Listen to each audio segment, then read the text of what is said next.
Previously on Into the Motherlands.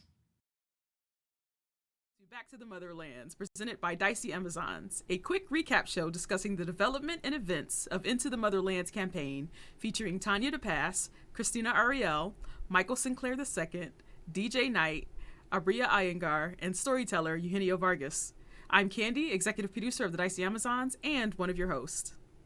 And I'm Pi, your other host, head producer of Dicey Amazons. So let's go on ahead and jump into season 3, episode 3. So we start off this episode with the entire crew, with the exception of an Invicta, who left off like in a whole tizzy of frustration after the vice admiral promoted herself. So we cut to Dr. Nero looking for Invicta at Torch HQ. And so Dr. Nero finds Invicta getting a little snack, having a little drink, being a little mopey, if you ask me, you know. But honestly, I understand it. It's been a rough. It's been a rough day or so. Is this the time period that's happened so far? Yeah, a couple of days. Day or two-ish. Yeah, a day or two. We'll call it a day or two. What is time? Yeah. So Dr. Nero and Invicta have a lovely conversation where Dr. Nero helps get the pep back in Invicta's step, and then the two of them go find the rest of the group with Major Rafia. I keep wanting to think that she's a doctor. I'm just adding more and more right. to Major Rafia, you know? So they catch up with Major Rafia and the rest of the group where they are designing their new ship. Yes, it is time to build a ship. So excited. And they did not disappoint. The ship sounds amazing. Absolutely. Equipped with a multifunctional holodeck. I mean, yes. Come on. Yes. So the very first thing already blew me out of the water when Koseh was like, hey, can we have a Dyson sphere for a ship? And I was like, wait a minute, is that what I think it is? I had to go look it up to make sure yes, I was right. And I'm like, I yeah. have to pause. I'm like, oh, yeah. That's exactly what she asked for. Yep. And you can tell, Eugenio was just kind of okay, we gonna make this happen. Let's go. Yeah. And so they ended up with a spherical ship with basically the drive core in the center, like a bright star in the center of the ship, which to me, like I said, already started the ship off very well. on the best foot possible, right? Yes, absolutely. But from there, just everything that the crew was asking for was super cool. Ilay asked for a sort of green room with plants, just kind of like a relaxation room, but also asked for a hollow meditation room as well, which I was like, that sounds pretty cool. Yes, I would definitely love a hollow meditation room in my house. But I think one of my favorite parts of the ship planning was Silent 919 pulling the okadoke. Yes. I was like, does she really just do that? Sila be thinking. She was like, I got 2 drawings of what I want. The first one was the exact replica of the Wistful Wish. And people were just like, what? But what? And you can already see Koseh's face no. But then she was like, well, if you can't do that, then I just want this. And basically it was the kitchen of her dreams. Yeah. And so they're going to have this awesome kitchen, which I believe they're going to have a anti-gravity panini press added to it. Zero gravity panini press. Yes, zero gravity. There we go. Zero gravity panini press. And then Ikemba asked for just some cheese making tools. Yes. What, zero gravity cheese making tools too? I mean, just in case. Yeah. I mean, I guess they can be. Sure, why not? I mean, they just got a Dyson sphere ship, so yeah, anything's possible. Yeah, at this point, our imagination. Yeah. So there was one really cool thing that Ikemba asked for that I really liked, and that was the med bay that was kind of built for a bio priest, and so basically it has 2 separate chambers for Ikemba's patient and then for Ikemba to get into, so that they can both get in, and then Ikemba can use the bio priest abilities to to have a better connection. I don't know what to call it. Like as a computer scientist myself, like as a better look as a code, you get a stronger connection. Like I feel like the two tubes are like using an Ethernet cable. You know, like the connection's strong. It's a strong connection now. You know, you're in the landline. Yeah, absolutely. I did like that idea as well. For him to be able to use his abilities. Invicta comes through asking for like the big library, and I'm here for it. Yes, I'm here for it. Let's get our education on. Because knowledge is power, right? I mean, you gotta find something to do while you're flying around on the ship. Yeah, for months and months at a time, right? So.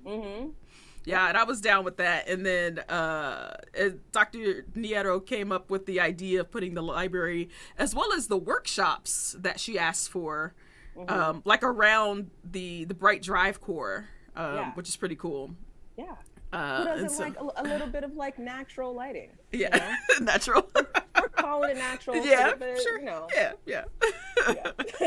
We'll take it. We'll take it. Yeah. But other than that, they're also going to get like a training room as well. They get sort of like a war room as well. So the training room, war room, I think is going to end up being together when Vice Admiral Silent 919 asked for a war room. She was more looking for something for training, but they're also going to get like a sort of like a meeting, like a command center. Command center, thank you, as well. So that was pretty cool. A la, what was it? Legally Distinct Massive Effect. Yeah. Yes. Which I love the reference. I haven't played the remasters, but I'm living through you, Candy, basically. Hey, I'm on number 3 right now, so. Oh wow, amazing. And then Koseh asked for what I think is the most genius thing, and also shows like Abria's like the one. If you're not watching Abria and like in her like box, do that, because I was thinking about pulling a GIF of Abria like while like the show is going on, but there were too many great moments of Abria just like mic off, just acting, and it was priceless, absolutely priceless. Anyway, so Koseh asked for like the holodeck technology or the holo technology that they were using to design the ship in the ship. Yeah, so like there were like equations and numbers going all over the which way, and then eventually they were able to like then throw it in there. And life goals. Yes. Yeah, I think that actually, out of like all of the rooms, I think that would probably be my favorite. Like, yes. So one of the things that I thought was very just a great moment was when the doctor actually surprised them. The front of the ship actually has been is actually planned to be made from parts of the Wishful Wish. And so I thought that was really like lovely part, and I'm like, yes, I was so glad they did that. Right, pulling at those heartstrings. Oh yeah. So then from there we cut to Vice Admiral Silent 919 listening to a motivational tape. And this motivational tape is like a legally distinct Delilah for those who don't have the pleasure of being lulled to sleep while you're driving while listening to Delilah. And it's like Delilah with like a southern draw, which I'm really here for. Because I've only listened to Delilah when I was like living in the southern states, you know.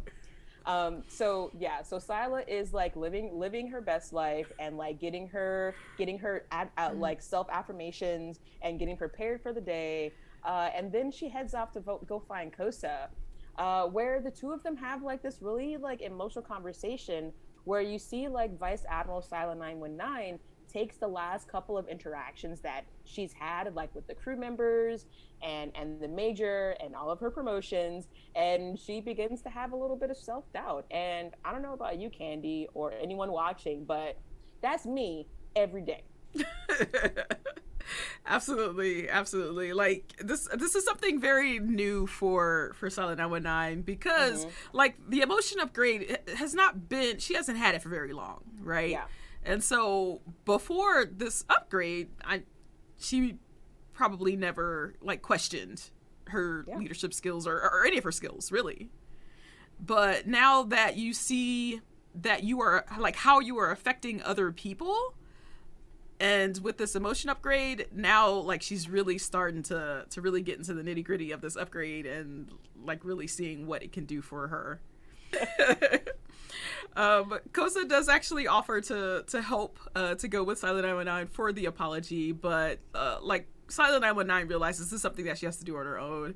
And the just really touching part was when Koseh offered her Tiwi. It's like, hey, just, you know, like the top part of Tiwi, just, hey, like, you could just take them, put them in your pocket for support. And that was just really, that was really a touching moment there. It really was, yeah, because, like, sometimes you need something in your pocket to, you know, get a little boost. Yeah. You know? I used to wear superhero underwear for interviews, you know?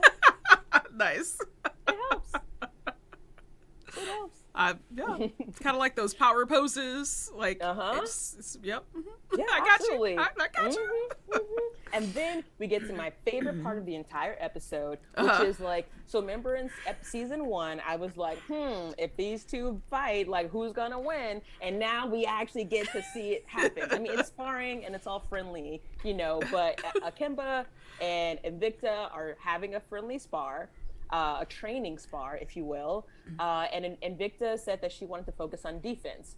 So to Ikemba, that basically meant, all right, I'm gonna hit you with the 1-2 and the 2.5.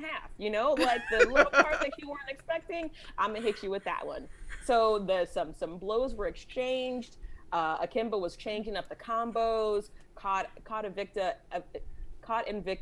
a few times with, like, the uppercut, the elbow, you know, the knee, the double knee.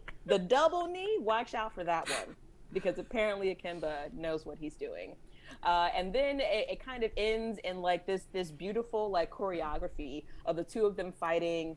And then eventually Ikemba does get, like, a good hit on Invicta, and she's, like, laid out flat. Everyone that has, like, been watching them, because if it was me, like, at Torch while all this was going on, I would have stopped. Yeah, like, I don't make Rafia wait. Hold on, ma'am. Please continue. Yeah, absolutely. So, like, the two of them, you know, going at it, and then so basically Ikemba puts Invicta on her back.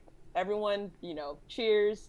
And then Invicta, like, you know, Invicta be thinking all the time. And so, like, she grabs Ikemba, you know, from the legs and sweeps the leg, and Ikemba's on the ground as well. And I'm not gonna lie, that's a great ending to the spar. Yeah. And now I know.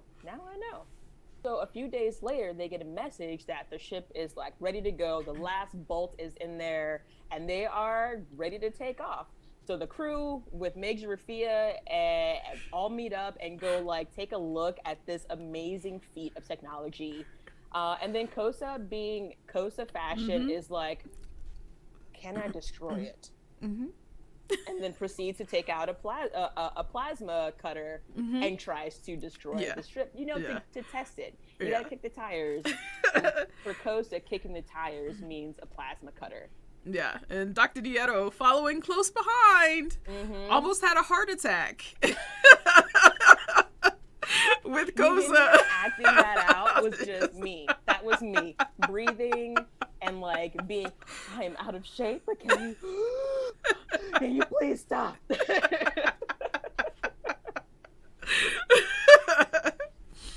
Oh man, that was a good ending to this episode. Just kind of watching that whole end scene. It was a good laugh right at the end. There was one more thing right before the end of the episode.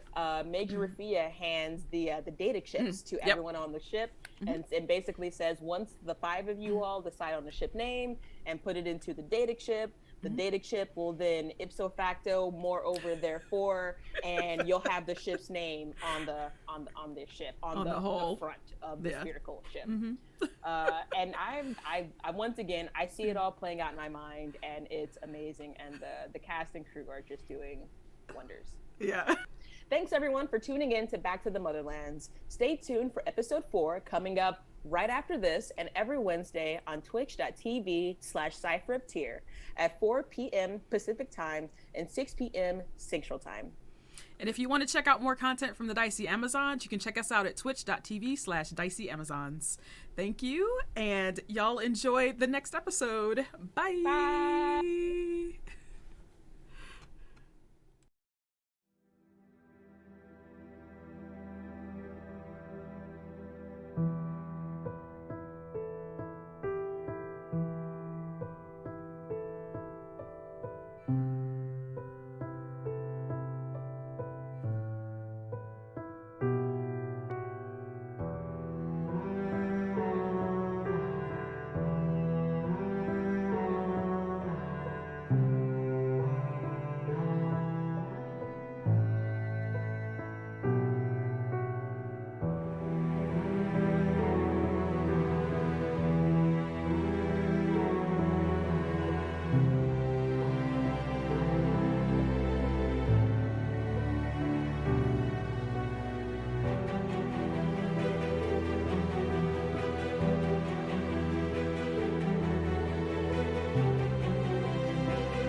Centuries ago, the Malian Emperor Mansa Musa sent his best and brightest scholars, explorers, warriors, and artisans across the great Western Ocean to discover new lands. They succeeded in ways no one could imagine. Now, 3,000 years later, their descendants have made a home for themselves on a new planet, and the calls of adventure and discovery are stronger than ever. Join creative director Tanya DePass as Invicta, the High and Old Blade Keeper, DJ Knight as Ikemba, the Musalian Biopriest, Michael Sinclair II as Ilay, the Misajai Lightbringer, Christina Ariel as Sila 919, the Monsagene Biopriest, Abria Iyengar as Koseh, the Hyanol Fixer, and Eugenio Vargas as the Storyteller, as they explore new planets, make new friends, and treat everyone they meet luxuriously. Welcome to the MotherLands.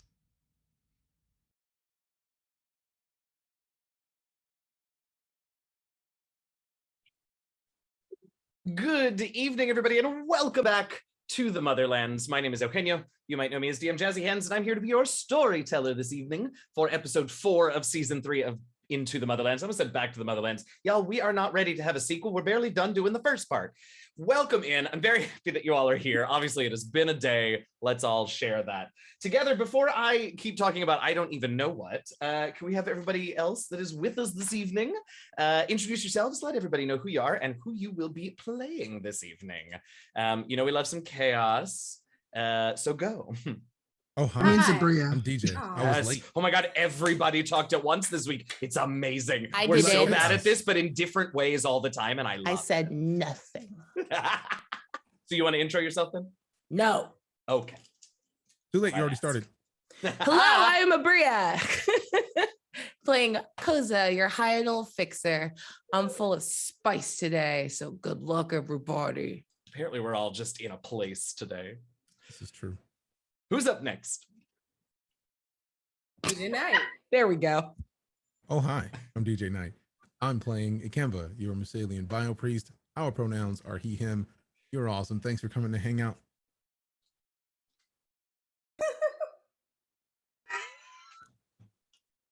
Who's up next? I thought that was an ellipsis. No. Oh, you know what? You know what? I will be next because we are missing a player tonight. So I want to shout out Michael Sinclair II, our awesome Misajai Lightbringer. I could not think of Misajai for some reason. Michael plays Ilay, our Misajai Lightbringer, but Michael is out on some personal responsibility things today, so he will not be joining us. And we'll see what's going on with Ilay. Ilay has homework. They're good. They do. They just have stuff to homework. do. They have so much homework. Oh my God. Do you want to go, Christina? You want me to go? I'll go last. I'm afraid. I'm Tanya. I'm Invicta, your high null blade keeper. My pronouns and Invicta's are she, her. Hi, my name is Christina Ariel. I play Silent 919. She's a Monsigene biopriest. She's really cool. She has great hair, but she also is working through some issues, so just bear with her. Yeah. Yeah. All right. Is that everybody? I sort of... Look, I'll go again if you want. No, it's fine. I like dissociated from my body at one point when we were all just laughing at each other. So I missed, if anyone. Look, but it sounds like been everyone that kind is of gone. day. You're good. I'm so glad it's Yeah. not just me. I mean, I It's hate, I'm not. not wishing the weirdness on anyone else, but like solidarity feels good. No, Hi, everybody. 100%. We It has are been a back. Wednesday. Yes, it Mm. has. That's for sure.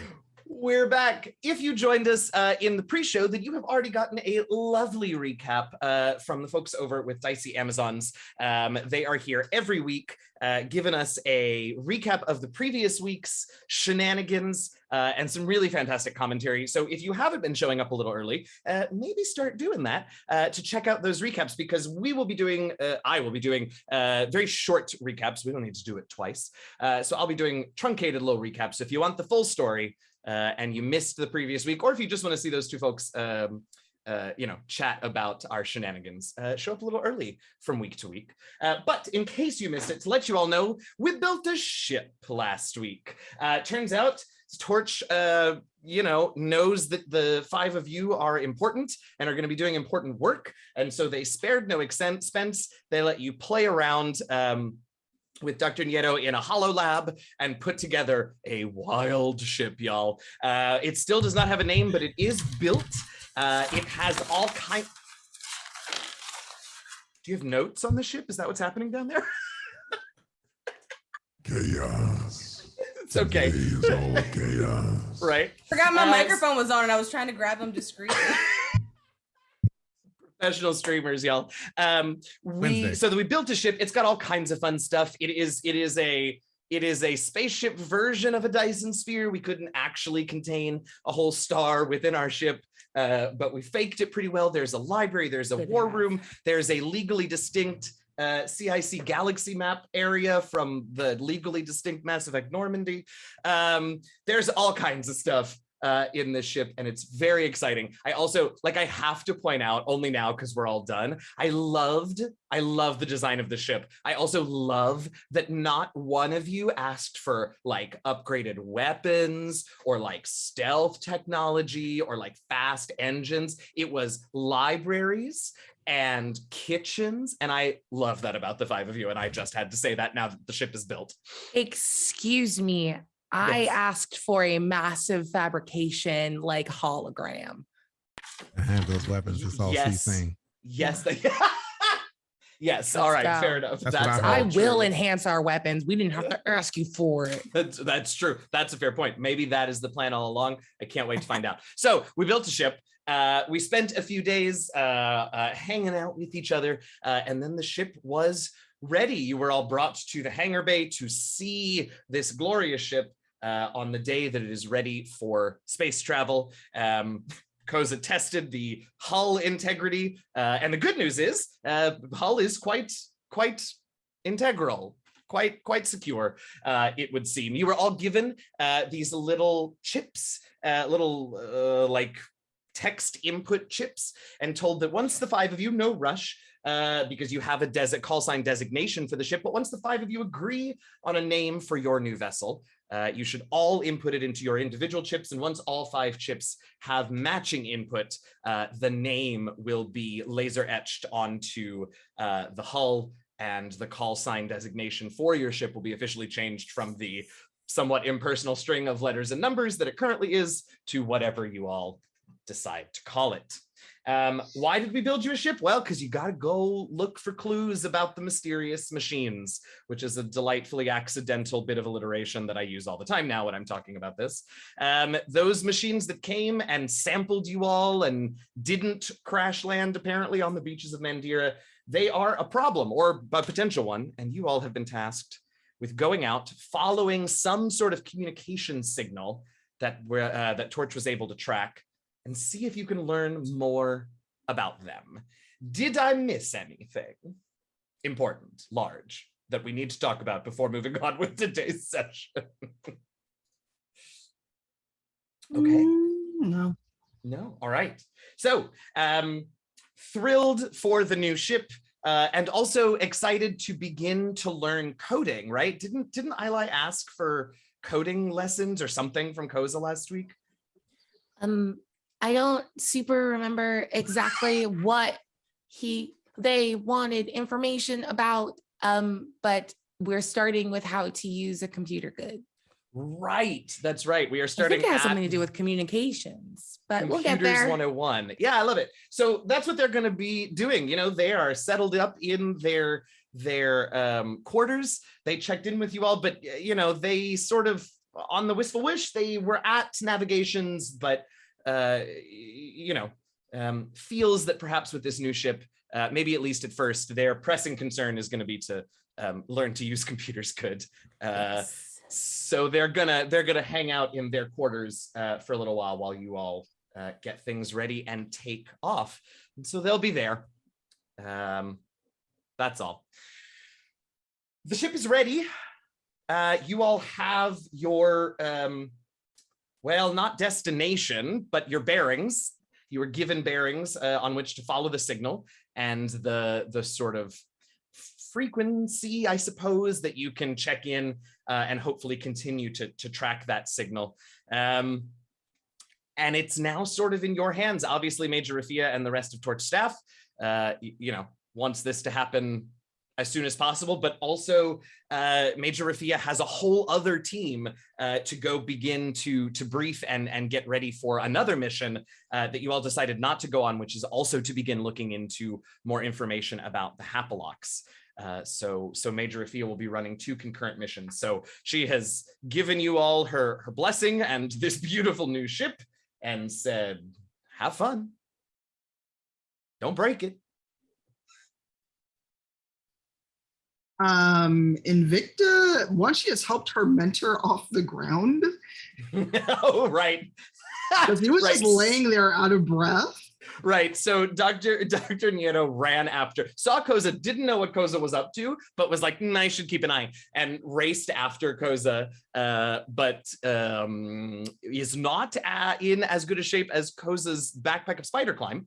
And so wasn't really able to keep up. And yes, got up there, confirmed that the hull is in good shape, and then just kind of, as Invicta said, lay on his back on the nice, cool hangar bay floor. I just offered him a paw. I'm like, do you want to get up? And he at first sort of shakes his head and then thinks and takes one big deep breath and reaches out to take your extended paw and sort of, brushes himself off when he's up. Takes another few breaths and seems to have composed himself. Like, I don't know why I have it, but I have a water flask and I'm like, here. Yeah, absolutely. Downs it, maybe looks around to make sure that, like, the people that report to him aren't watching, and he like pours a little of it on his head and like, oh, that's better. Cools down a little. It's like, are you okay? Yes, absolutely. Should probably get to the hollow gym more often, but don't generally have to sprint across hangars when I'm making ships out of holographic representations of large machinery. I offered to train you. You said no. I at once regret and also stand by my choice based on today. He sort of looks down and is like, yeah. All right, well, stay out of trouble. Likewise, I suppose. Oh, I like trouble. And he sort of begins to back up, giving you all, everyone in the hangar has sort of given you all a little space. They're not, it's not anything ostentatious, but everyone has backed away. All of the techs and the mechanics that were doing last minute checks have finished. And so there's a little bit of space between you all, and empty space between you all and the ship. And Dr. Nieto sort of steps back and joins the rest of the crowd. And you can tell that he is thrilled that you all get to go out and go on this mission, but also like, it's a little bit his baby, and he's a little bit sort of wants to keep it close always so he can keep an eye on it. Is there any chance we could get him to come with us? You could certainly ask, but the impression that you've gotten is that he is also nothing quite so, let's just call the spade spade, nothing quite so expensive, but he has to go and work on a ship for the other Hapalok crew, because they're going to need something that can go in the water as well as through space. The Hapalok crew? Crew that is investigating the Hapaloks. It's like an important distinction. Thank you. I was like, Torch hired Hapaloks? What did I miss? Like in the 3 days that they were building the ship, they had a whole alliance treaty, and now they've taken over. No, none of that's true. Kose's just sitting here like, we've brokered a peace. As the tentacles come and encircle her. Yes. So you all are free to board the ship at will, to set off. You are heading off on a vector. For what it's worth, it's sort of orthogonal to the direction that Hathaway was in, but you don't know how far you're going to go, because you just know that whatever received this signal from the mysterious machines was somewhere outside of Torch planetary scanner range. So you're going to go for a ways, but that's about as specific as Torch has been able to be about your voyage. I'm heading in. Yeah. Have we gotten any updates from the crew that's going to investigate? Does anyone have any updates? The Hapaloks, the crew investigating the Hapaloks? On the Hapaloks. I know they're still waiting Right. on their ship, but they have people out currently. They don't, because basically, and this was going to happen no matter which one you all decided to investigate, they need to sort of get briefed up to your level. You all sort of got first pick because you have firsthand experience with both of these groups, entities, whatever. And so now they need to sort of collate and brief that team on everything that you all have brought in about the Hapaloks. So they have not started their mission yet. So Invicta starts heading up the Is a gangplank is such a boat thing? Does a spaceship have a different? It's a sky boat. Sky boat. Yes. All right. So the gangplank is out. There's a little, there's a little sort of hatch in one part of the sphere. Can't talk about sides. And as Invicta steps on, the lights on the side of the gangplank sort of begin to light up as she moves up towards the ship. Koseh skitters from around. She was on the other side, sort of like haranguing the those last couple like techs that were working on it, and just like, what are you doing? What are you okay? Hold on. Oops, something different's happening on the other side. And she like skitters over to watch how to properly enter this. Incredible. She's just watching like a weird creep. I think, Koseh, as you begin to because you sort of leapt up and just picked a spot to test the plasma knife or whatever it was. Yep. But now that you're trying to skitter around on it, you can do it, but it's tough. The techs have done a impressive job of making this sphere, which you watched Dr. Nieto put it together from other ship parts, but they've done a remarkable job of making it fairly seamless. And so getting purchase with your spider climb backpack is possible, but kind of a little difficult. The legs are sort of doing the newborn foal thing sometimes. Yeah. Okay, I'm gonna have to come up with a fix for this to work on this bad boy when we're in space. Good problems. This is a good problem. Good problems. Ikemba, how's the door? She's just yelled down to yells Invicta as she comes around the front. I love it. Ikemba and Silent 919 you've seen Invicta begin her ascent. Koseh is creepy perched and watching the entrance. What are you two up to? We're leaving. We're getting ready to actually. Well, that's up to you. You can go and check out the ship on the inside, but you don't have to leave right this moment if you don't feel like you're ready. Major Rafia has sort of left now. Mission timetables in y'all's hands. She's learned not to even try to micromanage y'all. As it should be. Sala turns around and she says, "This way." And behind her, you see 3 people from Torch pushing carts of food to stock the kitchen. Yes. So she's made sure that she has all the ingredients and freeze-dried food, emergency snacks, Insta bread, stuff to make bread, so she doesn't have to worry about the bread. Oh, I like that. She needs a hobby. Well, yeah, I love that. Yeah, and you see, they've got, one of them has a refrigerated cart. One of them just has obviously just cargo crates with non-perishable packagings.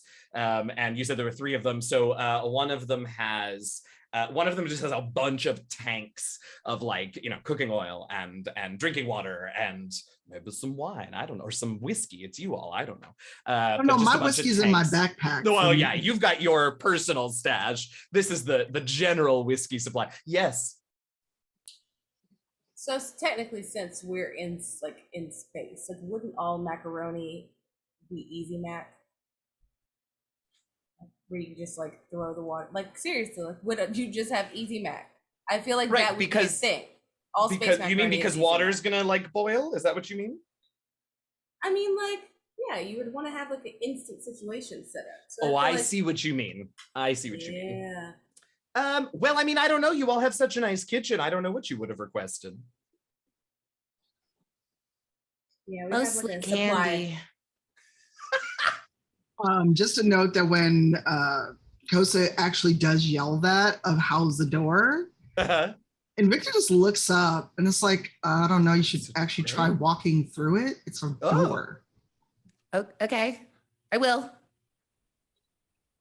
But she does not at this moment. Yeah, not at all. Yeah, no, absolutely. I love it. She just remains watching you I don't understand what that interaction was. And I want to see you go through the door. What if it's trapped? Yeah, but now Invicta's concerned that she's done something to the door. Now that is not unreasonable. I walked in here with the rest of you. I did not make the door. I did move very quickly. You saw what I did. I tried to tear into the hull. Which is why she's concerned and stopping moving.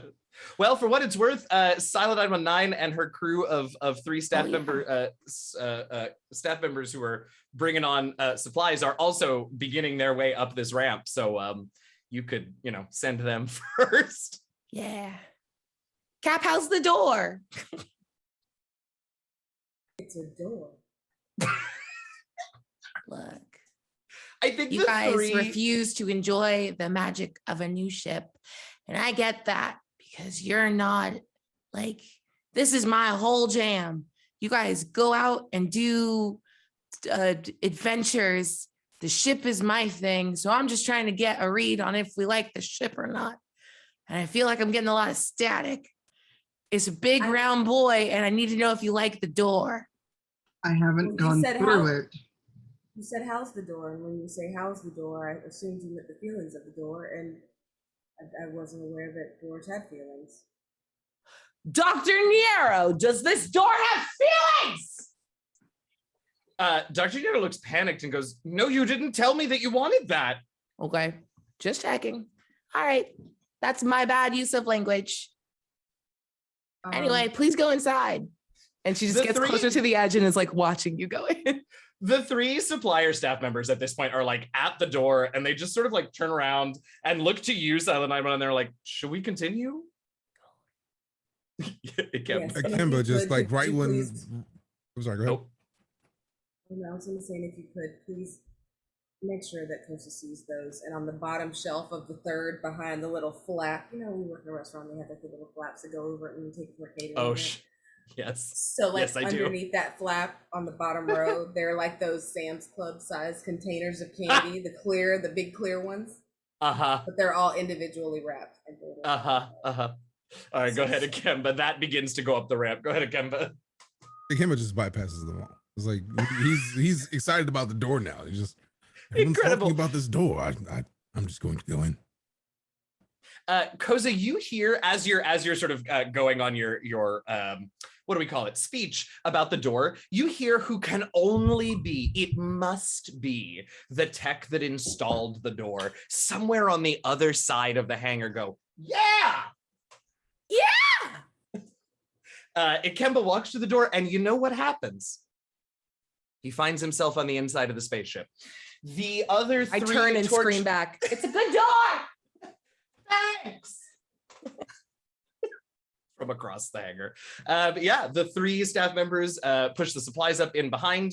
They know the layout of the ship because they were briefed, and so they take that to the kitchen area. So Ikemba is inside. The people with the food are inside. The other two of you are on the ramp, and Koseh is up on the thing. Do you know in all of my years of GMing, for all different people, boarding the ship has never, in fact, taken 15 minutes. I commend you all. Here for you. I mean that sincerely. Like, only the four of you could make such a meal out of this. Even an untrapped door in an RPG still feels like a lot. I also feel like we set the bar pretty high early on with just chaos. Today is chaos day. That's true. I'm a secret door kind of gal. Oh yeah, well, undoubtedly there are, well constructed, slightly hidden doors somewhere that you'll be able to find somewhere on the ship. In the library? Oh yes, of course, in the library. Suddenly we're playing Clue. With the candlestick. All right, can we get everybody on board this ship? At least y'all don't have to take off anywhere. I just want you inside. Oh yeah, Koseh absolutely follows in. Great, fantastic. So you all are there, and you see the entrance area. The sort of gangplank heads up into a big corridor, and there are there is signage to lead you to CIC, to lead you to crew quarters, to the galley, which after much back and forth, they decided to call it a galley because it's technically a ship, even though you all asked for a kitchen. It's fine. So yeah, you all can. It's a galley? It's just called a galley. Oh, I thought you were saying that it was designed like a galley and not the way that it was actually supposed to be. Oh, no. It is designed exactly to your specifications. But whoever made the signs was like, it's a ship. We got to call it a galley. So you all are on board. You can see signage to wherever you would like to go. As I said, Major Rafia is not going to tell you all when to start this mission. You can do so at your leisure. That said, your storyteller would appreciate it if you started at some time in the next hour and a half. Invicta's just going straight to her quarters. Yep. You can see that so obviously the main direction that you can head is towards CIC, is towards Combat Information Center, towards sort of where things happen on the ship. But the corridor to y'all's quarters is enormous. Y'all have some nice digs on this ship, as Invicta at least will shortly discover. How about the rest of y'all? I'm just I'm gonna pull up a little like schematic and just start looking at every inch of it. I could care less about my room. Yeah, absolutely. Okay, so Koseh's doing a thorough combing. I was on the way to the kitchen. Kitchen, yes, absolutely, along with See all of the whether supplies. or not all the cheese accoutrements are available. Perfect. Are you also accompanying the food to the kitchen, the supplies to the kitchen, I should say? Yeah. Me? Sorry, Silent 919. I'm looking Okay, my at bad. you I was like you like, can tell who the hell I'm on the looking way to at the in kitchen. I might as well Zoom. go with them. Do. Great. I would like, can I show Ikemba a little treat that's there for him special? Yes, absolutely, you can.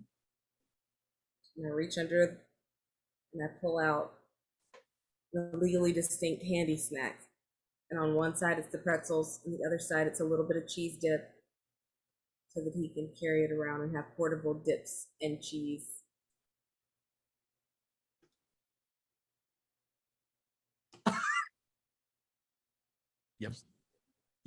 Yep. Ikemba sees it, and to me it's just, thank you so much. Amazing. You've shown an affinity. One of the torch staffers, now that it's opened up, like grabs a couple of them as they are unloading into the storage space in the kitchen, just like hands them to you. It's like, go ahead and take these. We know. Thank you very much. Yeah, absolutely. We've heard. We know. He pockets one and just busts the other open because Yeah. obviously cheesy snacks gotta go. I love it. It is, everything you asked for. There are all of the appliances. There's plenty of space. Storage is relatively convenient to the actual cooking space. Anything in particular you're checking on? No is okay. No, there is. Oh, there is. What is it? I don't remember if I specified it, but I know that in my brain I specified it, so it's canon. Oh. I'm really hoping upon hope that when I walk and turn the corner, I know we have the Sub-Zero refrigerators, but like in the dead center, like for reference, if you've ever watched Real Housewives of Beverly Hills and you saw Yolanda Hadid's Foster's refrigerator, she had this clear like see-through refrigerator that was a walk-in refrigerator, and it had like a wood back wall, but it was like clear and you could open the doors and that was your refrigerator, but you can see into it and it was beautiful. There's one of those, but it's bigger than that, and there aren't lemons in it. And there aren't lemons in it? Is that what she said? Do we not like lemons? No. Okay. Sila doesn't. Christina loves lemons. I love lemons. Okay. Yeah, that's absolutely there. It takes you a minute to find because there is a sort of way to make the walls of the fridge transparent.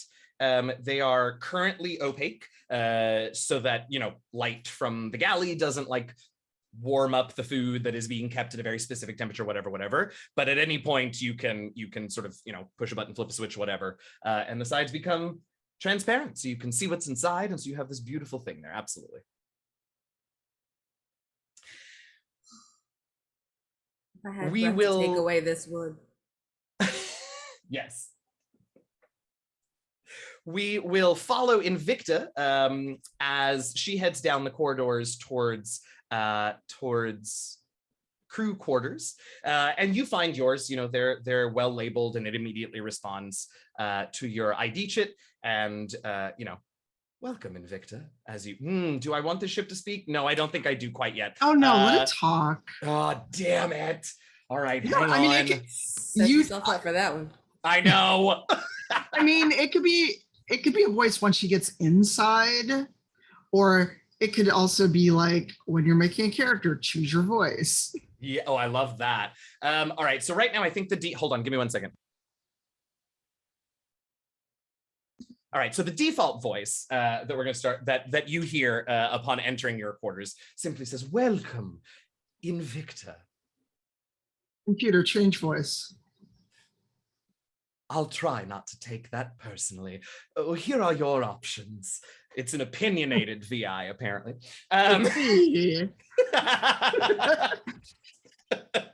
Wow. Yeah, and you know, there are all kinds of things that you can voices that you can set, and you can set them you know, for your quarters, and the voice tells you, you know, ship-wide voice changes must be made from the command center, blah blah blah.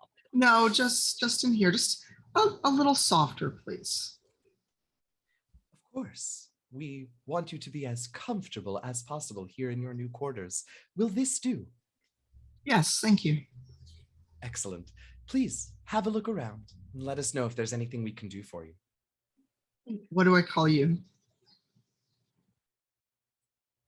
I was not given a name by my creators. Oh, I'm sorry. It's okay. I didn't realize I was missing one until now. Can I give you one? Yes. Vicky. I'm sorry, I'm not laughing at whatever name you just said, but you kind of a little bit cut out at the beginning, so I have no idea what the starting consonant is. So I just heard icky. V, no. Got it. That's what I assumed, but truly all I heard was icky, and I was like, well, I'm not going to call myself that. No, Vicky. Got it. Thank you. Got it. Just Vicky. Nice. Nope, I always would do the scripts. Ancient Musalian name, short for Victoria most times. I enjoy. Thank you. You're welcome. And do you want to tell us a little bit about what your quarters look like? Because I mean, sure. you know. I mean, now it's my turn to be on the spot. So Invicta has what would be an Earth equivalent of a king-size bed. Very rich and dark bedding. It's like reds and grays. She's got a full wall of just books, like actual books that she would have had sent over from her quarters at Torch. Mm-hmm. A section to fabricate things, like her own things, weapon station so she can keep her blade sharp and kind of experiment with other stuff. And then a corner that isn't lit up at the moment, but it has musical instruments. Oh. And, you know, it was a request that she slipped in, but only to the doctor. And, you know, that is for when she knows she will not be disturbed. She can lock the door and practice and enjoy. We didn't come up with the Vitoan equivalent of a guitar, but she likes playing the guitar. Yeah. I'm sure it's very cool looking though, whatever it is. That's what Canva's for. That's right.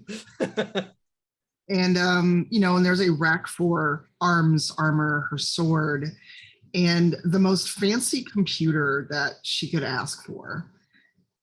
Yeah, and you at first sort of like Silent Number 9 had to take a minute to find her specifically requested transparent fridge.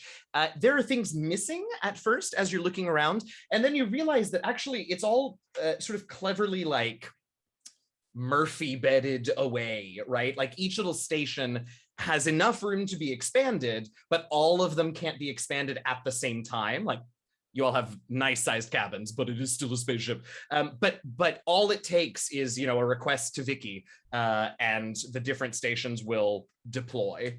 And so that you find, you know, you can find everything that you just said, sort of in its contained space around the room. Yeah, and she's got like her engineering books and like data pads out and stuff like that, because she is fascinated by the ship, but she wants to sit and study it on her own time. Totally. And obviously there are some permanent fixtures, right? Like the bed is probably permanent. The basic stuff is always there. Cool. Okay. So you get settled, you check out all your places, you've got your books, you make sure that everything is sort of there. You settle in. Koseh, where you be? After kind of just investigating every corner, she's gone through with like some tape in the same yellow as her jumpsuit and like marked out favorite like places that she will kind of post up, like little crawl spaces, because she's a weirdo. Love it.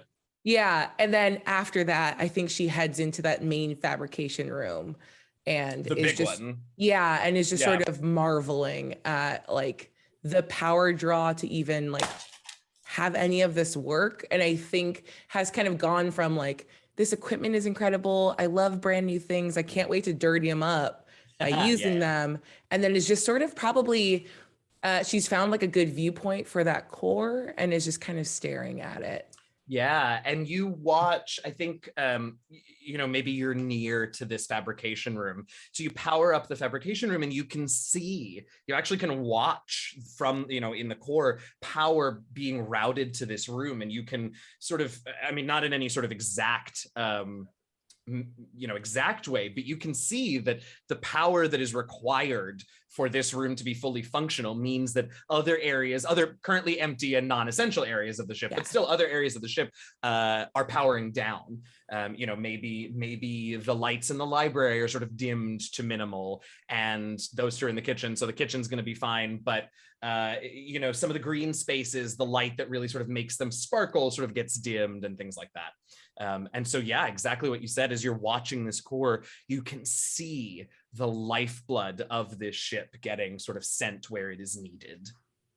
Koseh immediately begins creating a spreadsheet for like when she's going to be working here. And she she sends out an email invite to everyone in the crew, like, just so you know, here's when I plan on using the fabrication room. So don't go in the other rooms, or maybe the life support's off. I don't know. Anyway, maybe I accidentally turned off that. Yeah, please don't die in the meditation room because I want to build a thing. Yeah. Excellent. What else? If I had a chance to check out one particular area, Koseh has sort of done a quick run of most of it, but is focused on one area. I don't know. It's up to you all how you want to, if you feel prepared, if you want to continue to prepare, what you want to do next. Do we have any orders directly from Rufia? The orders are, follow the signal, attempt to discover what received it. And then from there, she's giving you a little leeway. She definitely wants you all to report in at that point. But, whether the next command would be to investigate further, come back with that information. It all sort of depends on what you've got to find or what you do end up finding. So right now the order is just follow the comm signals vector and see what's out there. And hopefully it will lead you to more info. Okay. Who drives? I think I'm just on the comms now, just yelling to the rest of the ship. I love it. If someone answered with a raised hand, these are an audio medium. So who drives? Someone's microphone was muted. You know what? I love that. That's canon. It still happens in whatever far-flung galaxy, in whatever far-flung year. Everybody still forgets to take off mute. Yes.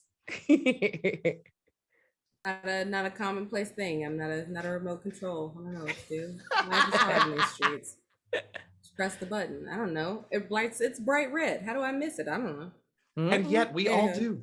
I do constantly. But Ilay is who's running the engineering issue? Like I can do like the steering issue, but like you mean navigation?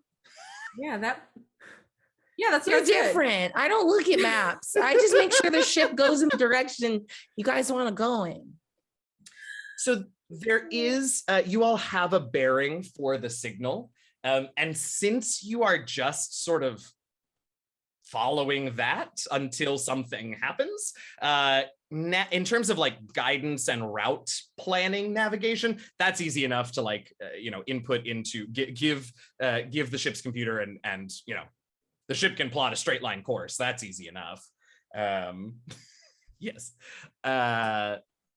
But there is also up on the command deck, there is, of course, a navigation system and a sensor station for more sort of immediate looking about and piloting and avoiding trouble. What else is up on the command station? A communication system sort of near the sensor suite. I'll take the sensor station. Okay. And I'm guessing Ilay probably would navigate since they've been doing that previously. I'd that's my assumption, which is sort of why I made a point of saying that, it's easy this time since they're not here. But yeah, that's my assumption, is that they'll go back to Navs, when they're done studying in their room. Yeah, there are also obviously like weapons batteries and stuff like that, but they're not in the central command center. So if and when that becomes necessary, anybody who needs or wants can go to those areas. Yeah. So when do you want to go? Who's opening the hangar doors so we can leave? Well, I think at this point feels like a good time for Rafia to sort of say, so just to be clear, are you going now? Are we kicking the mission off now? Which should we, or are you going to wait? Are you prepared? I mean, I just look Yes. at Cap. Are we prepared? Does everyone have? And she pulls out a checklist. Does everyone have uniforms? What? Yeah. Do you have your clothes, your uniform that you'll be wearing, your outfits? Do you have those packed with you and ready to go? Are we supposed to have more than one? I have clothes. Do you have pajamas? I'm covered in fur. That doesn't mean Same you don't reason sleep as in her. pajamas. Do you have toothbrushes? Hang on, this is important canon information. I now have to write down that hyenals don't wear pajamas. Hold on. Invicta, is she gonna do like everything? I don't know. I'm not the one who didn't pack your stuff. You are. I'm just making sure that you have everything you need so that we can get on the road, because we're not coming back. Okay, so point of clarification, you are in charge of the mission, but I have traveled before, Sila. Do you have your toothbrush? I feel like I could fabricate a toothbrush if everyone just gets out of all of the like auxiliary locations. You all definitely. Oh, go ahead. No, go ahead, Invicta. No, Invicta is just like, I can build a toothbrush if I actually forgot mine. But yes, I have fangs. Yes, I have a toothbrush. I have a big toothbrush. Would you like a photo of it? You all. But do you have it on the ship? Yes. Did not turn off the comms with Rafia, so she has heard all of this, and she goes, "I'm gonna open the hangar bay doors. Be safe. Good luck. Don't leave the conversation, but do both." Silence, but the hangar bay doors start to open, and there is no indication that she has clicked off the call. Tight. Because it feels powerful. She genuinely, every time she interacts with you all in person, she just like doesn't know what to do. And I think she maybe has a little bit given up. I feel so bad for Rafia. I want to buy if she ate and drank food, I would buy her the biggest meal and bottle of whiskey. Oh my God. I mean, it's a double-edged sword, right? You all are like incredibly effective, but also like incredibly weird to communicate with. I feel very normal. Ikemba, are we being weird? Are we ever being weird? We're just being ourselves. That didn't answer the question enough. I feel like it's not really a question that is a problem. We are us. By nature, we're not the normal Torch, which is perfect for me. Everything you say sounds super deep because your voice is low. At this point, oh, go ahead. That's all. He's just here for you. I love it. At this point, you all feel a little jolt as the tracks, because the ship was inside the hangar bay, and they are, we've never seen this ship take off, so we're not taking any chances. And Torch has the ship on tracks, and is now, the tracks are now moving and taking the ship out of the hangar and out into the outside, because we don't really want to test takeoff inside the hangar, just in case. So you can feel the sort of vibration as the ship begins to get pulled out of the now open hangar bay doors, and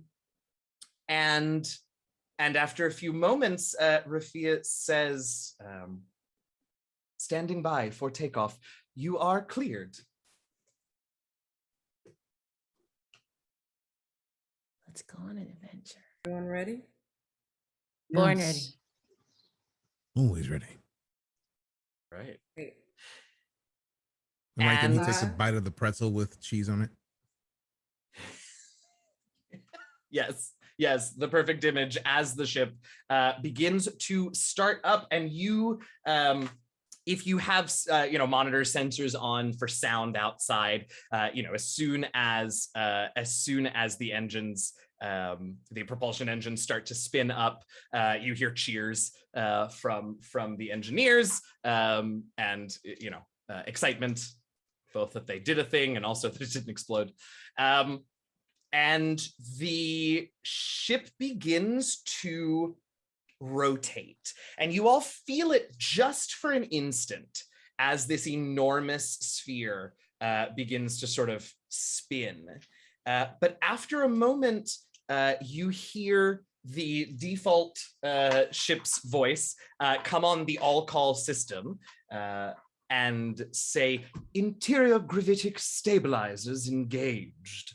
And all of a sudden, it feels normal again. You all can walk around, but if you look outside, if you open up a camera or a screen or whatever to the outside, you can see that the camera is stabilizing it, so you can actually look, but the ship is continuing to spin. This is part of its propulsion system, and it's starting to spin quite fast, and a real significant wind is sort of kicking up out there, and eventually, even with the stabilizers or whatever the ship called them activated, you definitely feel it when this ship lifts from the tracks and begins to ascend.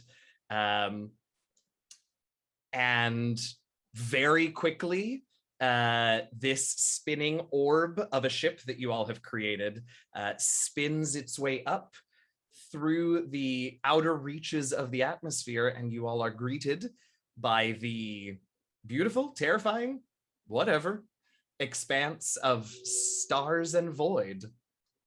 And off you head. Oh, fun. Yeah.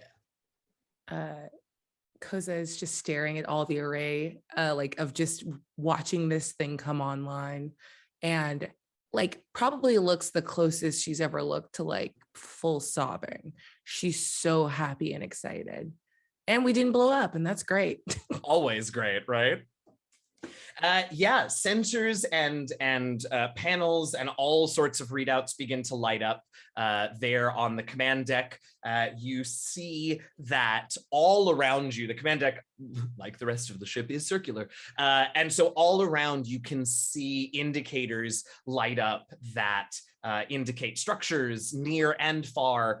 You can see sort of the it's not a full view screen, but it's just little lights to indicate where the planet is, where some of the comm satellites in orbit are relative to your ship, where even, where this system's star is off in one direction, this tiny, tiny little pinprick of light.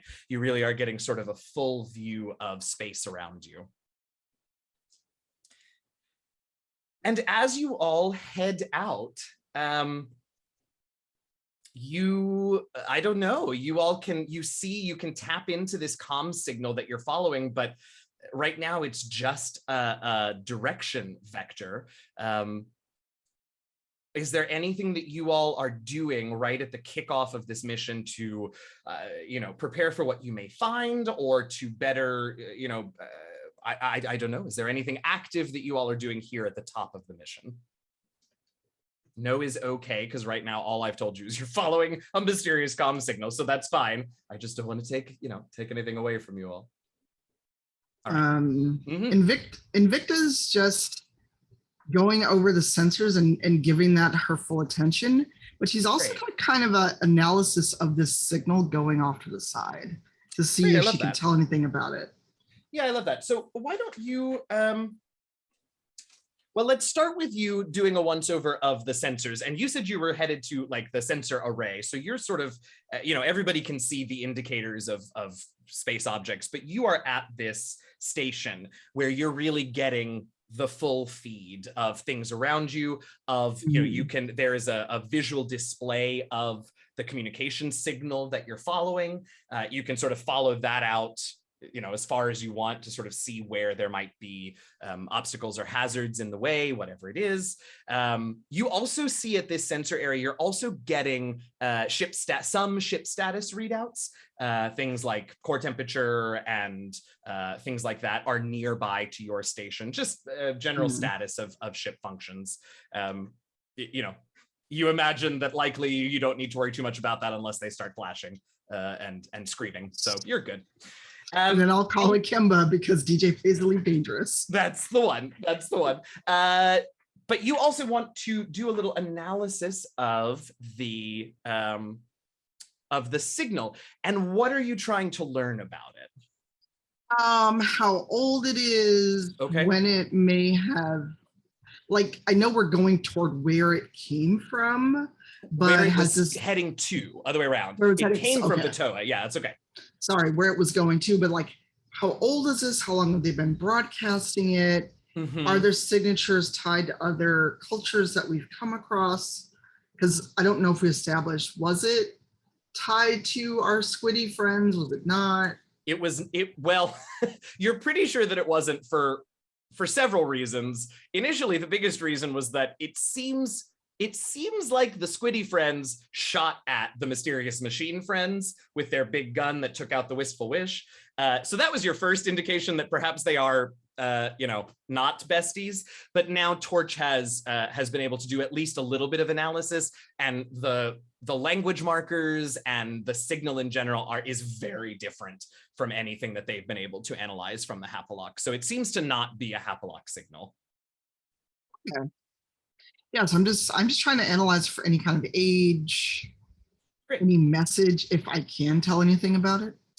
The message itself is something that Torch has been working on, but whatever language and then whatever encoding and then whatever, it's been too much so far. In terms of age, it looks like you can date it pretty closely to to when you got the initial report of the crash landing on the beach in Mandira. It started almost immediately. So as far as you can tell, well before you all got there. It's also the fact that you all have enough of this signal to continue to sort of track.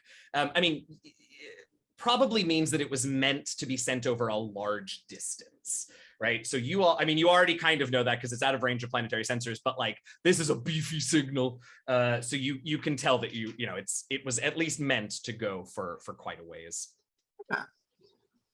Right. And we'll have opportunities to do more of that analysis. I think that's great, and we'll do more of that later, but at least right now, that's what you sort of can get. I just threw an eraser across the room. That was exciting. I type all that up because I figure everything else is kind of on auto and we're just cruising along. For now, yeah. Yep. So she writes that up and actually sends it over to Sila. Okay. Ikemba, where are you hanging out here in the command center, or are you in the command center when the ship first takes off? Oh yeah. Okay. Ikemba would easily and guaranteed be in the cockpit watching the entrance of space into a new ship. Oh yeah. There's no way he would miss that. So he was next to Ilay, just helping with the controls, just silently, just in awe of experiencing the first start of the journey of the new ship. Yeah. No, just continue, please. You were going to say. Yeah, it is a novel experience for you. You've all left the atmosphere several times in your careers, but this time is a little bit different. Something about the shape of this ship and the incredible job that the engineers did on making it seamless, making it perfectly smooth. There is very little of the usual sort of friction burn, friction flames, and sort of shaking that you often experience when leaving the atmosphere or entering it at high velocities. Something about the construction and the shape of this ship just sort of lets it slide right out of the atmosphere in a really sort of uniquely smooth way.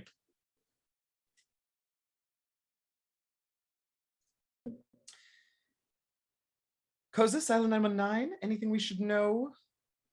Sorry, my computer just freaked out for a moment. We're good. You good? Cool. Yeah. No, I think Koseh's just she doesn't really have a job yet other than learn the ship. Yeah. So she is just as surrounded with ship data. She's not paying necessarily like attention to like the sensor data and is happily leaving that to Invicta, but is just getting cozy with how the ship goes.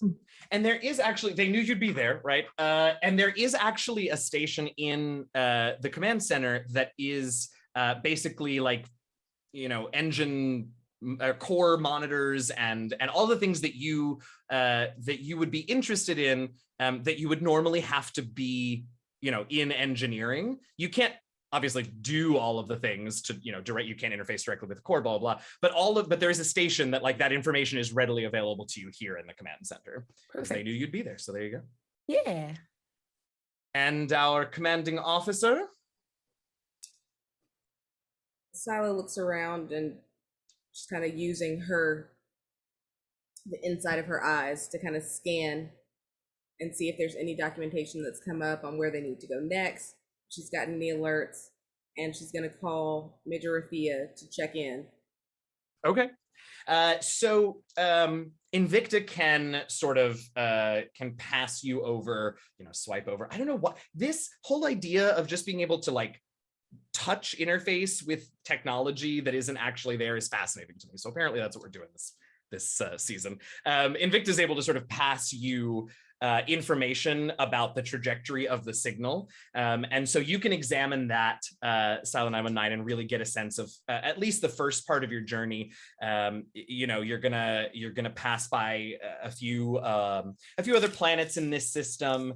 You're gonna pass by some you know, some moons and some other celestial bodies, whatever. And you can see that further out, once you reach the edge of Vatoan planetary sensors, you know it's got to be somewhere beyond that point. There are several areas of the space that you all will be traveling through that are of concern for various reasons, and that can be addressed, you know, in myriad ways. There are some pretty gnarly asteroid fields between, you know, in the path of this signal. There is an area of space that is sort of on the border between jurisdictions that is, I don't want to say a hotbed for pirates, but like everyone sort of keeps an eye on things. What's that? So you're saying everyone sort of keeps an eye on things out there. Of pirate activity? Exactly what I'm saying. Mm-hmm. It's a room temperature sleeping bag of pirate activity. Yeah, it's not comfortable. It's why people don't go there. It's just like, why would I do this when I have a bed waiting? Anyway. It's like a slightly tepid blanket of pirate activity. I was about to say that. Here for you. So yeah, so there's, you know, slightly less patrolled areas of space that you're going to be passing through. But you now sort of have the heads up on all of that. So, you know, you can choose to deal with those things as they come up as you see fit, because you are forewarned is forearmed, right? That's the same. So there you go. Koseh? Yes, Cap. Question. Can you check through the systems and see if we have some form of a cloaking device? Ooh. It's right here. And I want to push it over to her like main display. Yeah, there is a, like anything else, there's a sort of gauge, and you can, you know, relegate varying amounts of the ship's power to your stealth technology, to your cloaking device. For what it's worth, Cap, there's a difference between radar invisible and visual sensor invisible.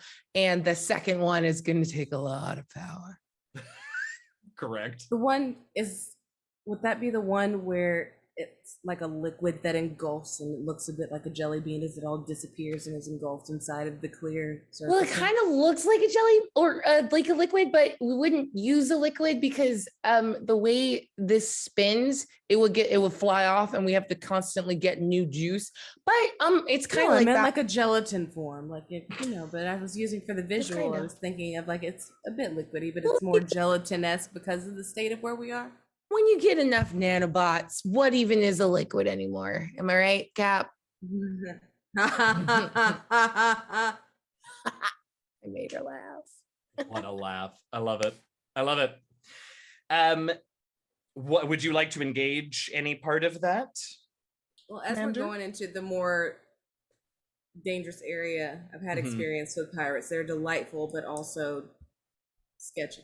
So, if you could, as we're going in, make sure that we cloak, at least use our bare bones base model cloaking system so that we can get through undetected. Yeah. And maybe develop something else while you're at it. That could be a task for you. Now you have a project. Uh-oh. Thank you. Thank you. Incredible. Okay. And she like activates it and is kind of like, I have so many ideas already. So just for the record, this works because it takes any sort of like radar signal and it catches it, and fast enough it bounces it off the other side of us so it looks continuous. Not that anyone needs to know, but when I get emotional, I just talk a lot. It's on. Don't go in the library. It's dark in there.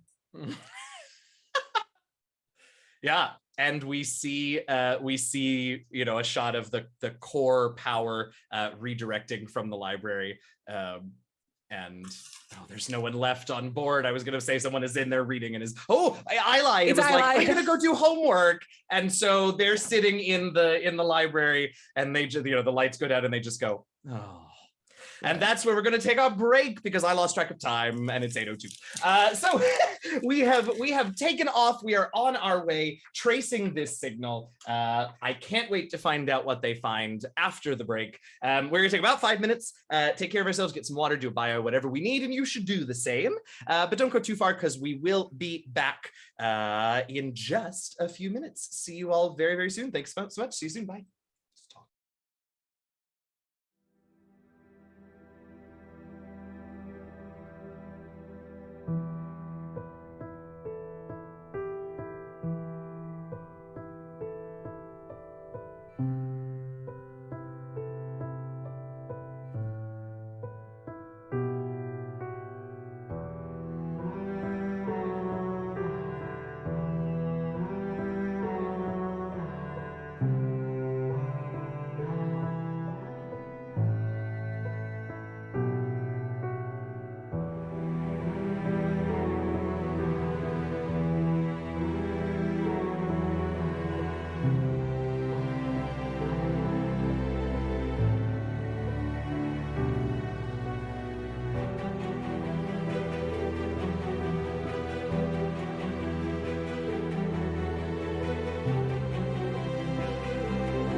welcome back, everybody. Thank you all for hanging out. Appreciate you very much.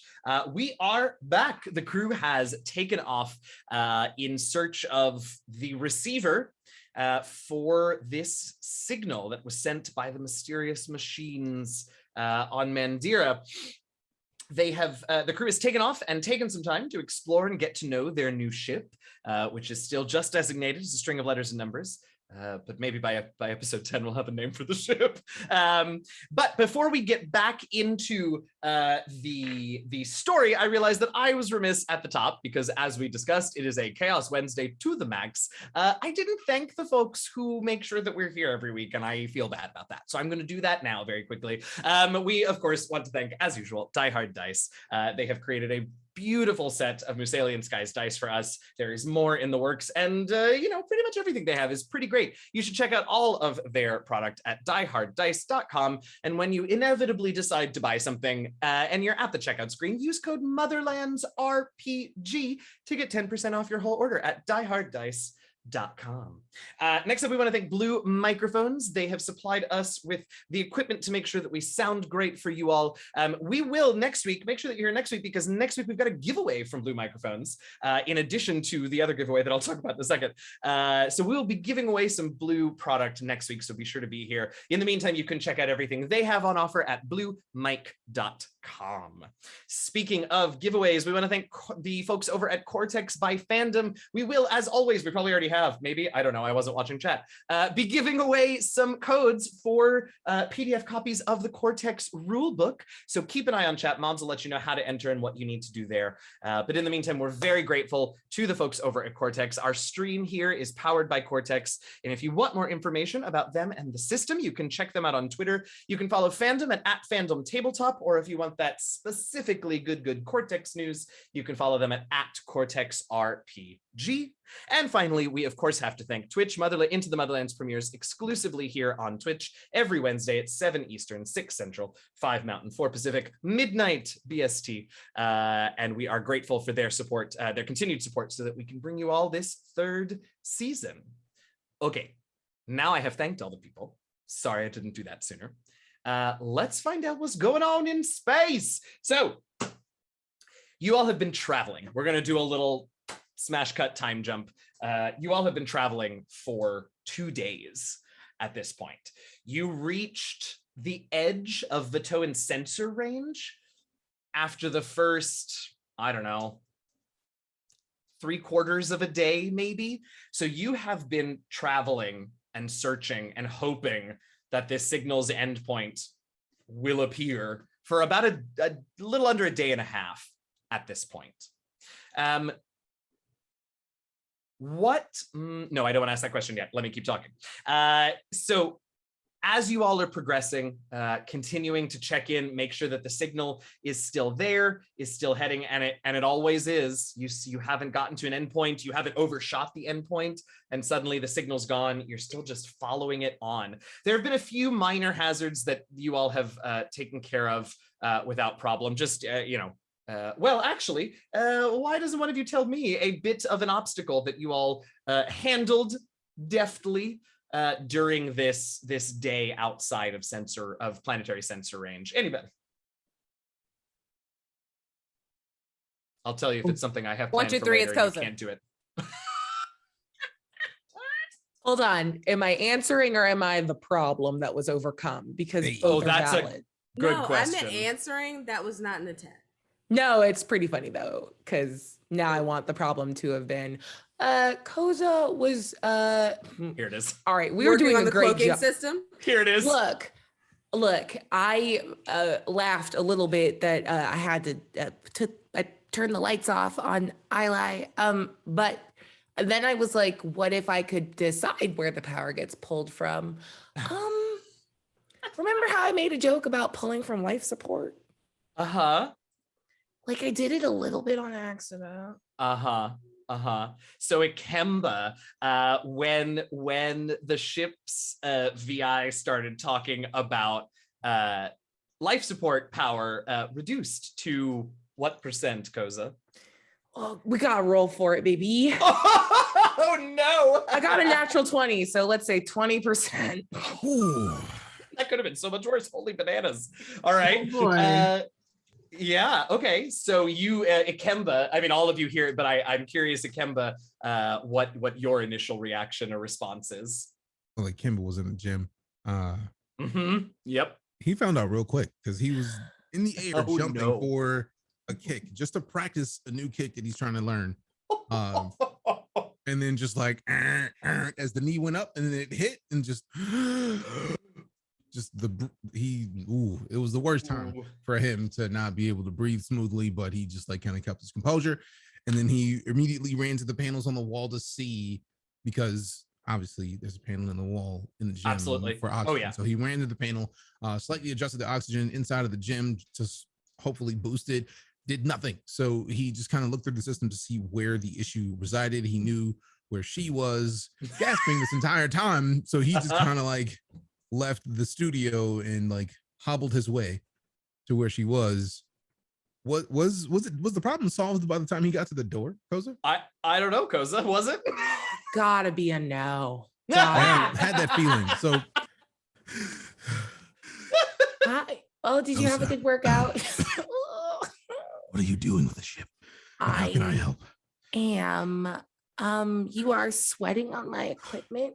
I was in the middle of a workout, and somehow I have the feeling that the oxygen being down to 20% was not of natural usage. And I understand that you're in here always tinkering with things. So what's happened? What do you need? How can I help? And he just like kind of like collapses a little bit at the door, but like and like halfway down, he just like kind of just like sets his hands and he just puts them toward himself a little bit. You get a little bit of the gold glow while he love that corrects his lungs right to not be so offended at 20% of the oxygen they're used to. It's a temporary thing, so he has to hold it the entire time he's there, but like okay, I can focus now. What is it that you've done to affect our oxygen in this way? I haven't noticed anything weird with the. Okay, I hit a just button like wrong. Hold on. So he just walks up to her and like holds his hand out to the other side of her chest, and just it takes a second, but he figures it out and just okay, this is not normal. This is still. Thanks. Yeah. Look, I'm sorry. While all this is going on, I can breathe and think now. I'll fix it. Invicta got on the intercom to yell, and you just hear a thud. So the whole time is, what did you thud? Look, it's very hard to think good when your brain isn't getting enough oxygen. So that was a cascading problem. Right. If that's I the assistance you need, it's all right. Give me a moment. And he just like takes his other hand off and puts both hands on her and just thanks. I'm very sorry. Okay, hold on. Like just hold your breath. Horribly. It's just, I just have to ask. I'm sorry. As far as I can tell, the solution to this problem is a single button. Have we pushed it? Hold on. Here's the thing. If because I know Ikemba could see this too, because I know that they're good with all of her interfaces. Sure. The thing you're seeing is Koseh is not just immediately ramping the thing back up. She's trying to finish what she started, which is give herself granular control over like life support systems so she can pull from areas that she chooses. So she's finishing what she started, not just ameliorating the problem. And immediately it's just like, so you haven't. Look, just give me like 1 minute. Just do the thing for 1 more minute and breathe less quiet. The oxygen. Breathe less loud. Now. Hold on. There will be no holding on. Fix the oxygen. You heard Invicta fall to the floor. Fix it. But it's now. Fix it. The more we argue, the longer this takes. Okay, and I slide it back up. Like right as he's fit, and he just falls as well. Yeah.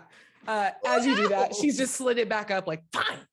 And there's like that little like thrum, and it gets a little colder in here as the air comes back. Just like, and like 10 seconds later, he just did you get the control that you were trying to get? Not all of it, because you fainted.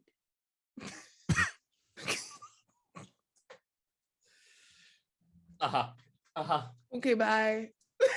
Fantastic. Fantastic. Invicta, you are okay again. Where were you when you fell? Were you at your command post or were you Yes, I was at my command post and suddenly couldn't breathe. And because we're covered in fur, she's also hot and dizzy because she can't draw enough breath. And she was panting and was like slamming on the communication button, going, basically, what did you do? And she as she like wobbled over because she couldn't draw breath, she just like, you know, like that over dramatic original Star Trek when they fall. Oh, yes. Because she's just like, can't breathe. And she like leans over and something hits her. And she just like, it was like overly dramatic. You saw she like thunked on the console and then just sprawls on the floor. She's still there because she is out. Also, hilariously, Sila, you can have noticed these changes if you want, but none of them seem to affect you. So yeah, that exactly, I think. Not my oxygen, not my problem.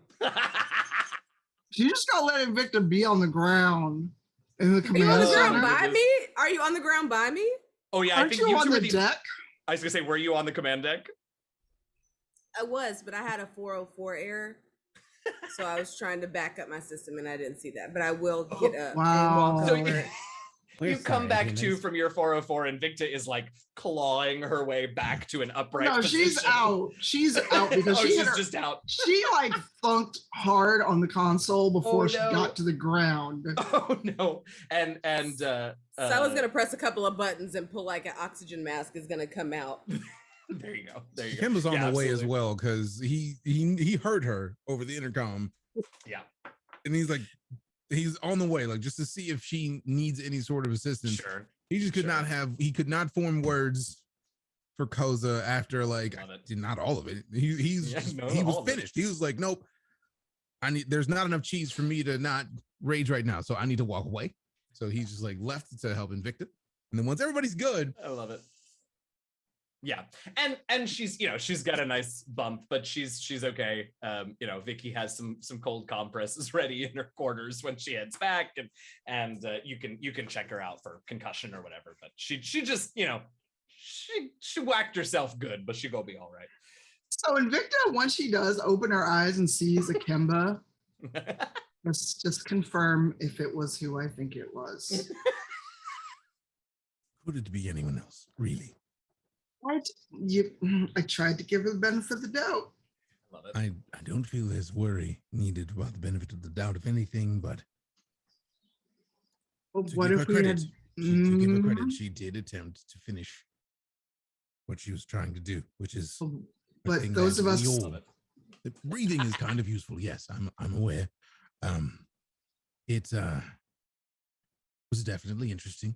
I'm imagining she has a bit more understanding of the ship and its controls, so I have a high hope that this doesn't happen again. And I say very high, very, very high hope because it's a lovely day. We're in space. We're in space. There's no daylight. My body still has a circadian rhythm that keeps me locked to 24 hours. Therefore, it's time for cheese. You need your circadian rhythm to tell you that. Immediately. No, just Ikemba's circadian rhythm involves cheese at all times. Oh, like, sure. How far from sleep should he get cheese is really the real question. So, well, if we're in my quarters, I actually stocked the fridge with cheese and meat for whenever Ikemba visits. There you go. Silent 919, as in Ikemba has taken Invicta, to just check her out, make sure everything's okay. All of that has happened, and Silent 919, you mentioned that you were monitoring the trajectory of the signal and sort of keeping an eye on that. You are approaching a planetary system, a star system, and the ship sensors now extend a good ways through this system, and you begin to pick up, or rather not pick up, the signal. The signal's terminus point is somewhere in this system, because as the ship's sensors extend beyond it, the signal is no longer there.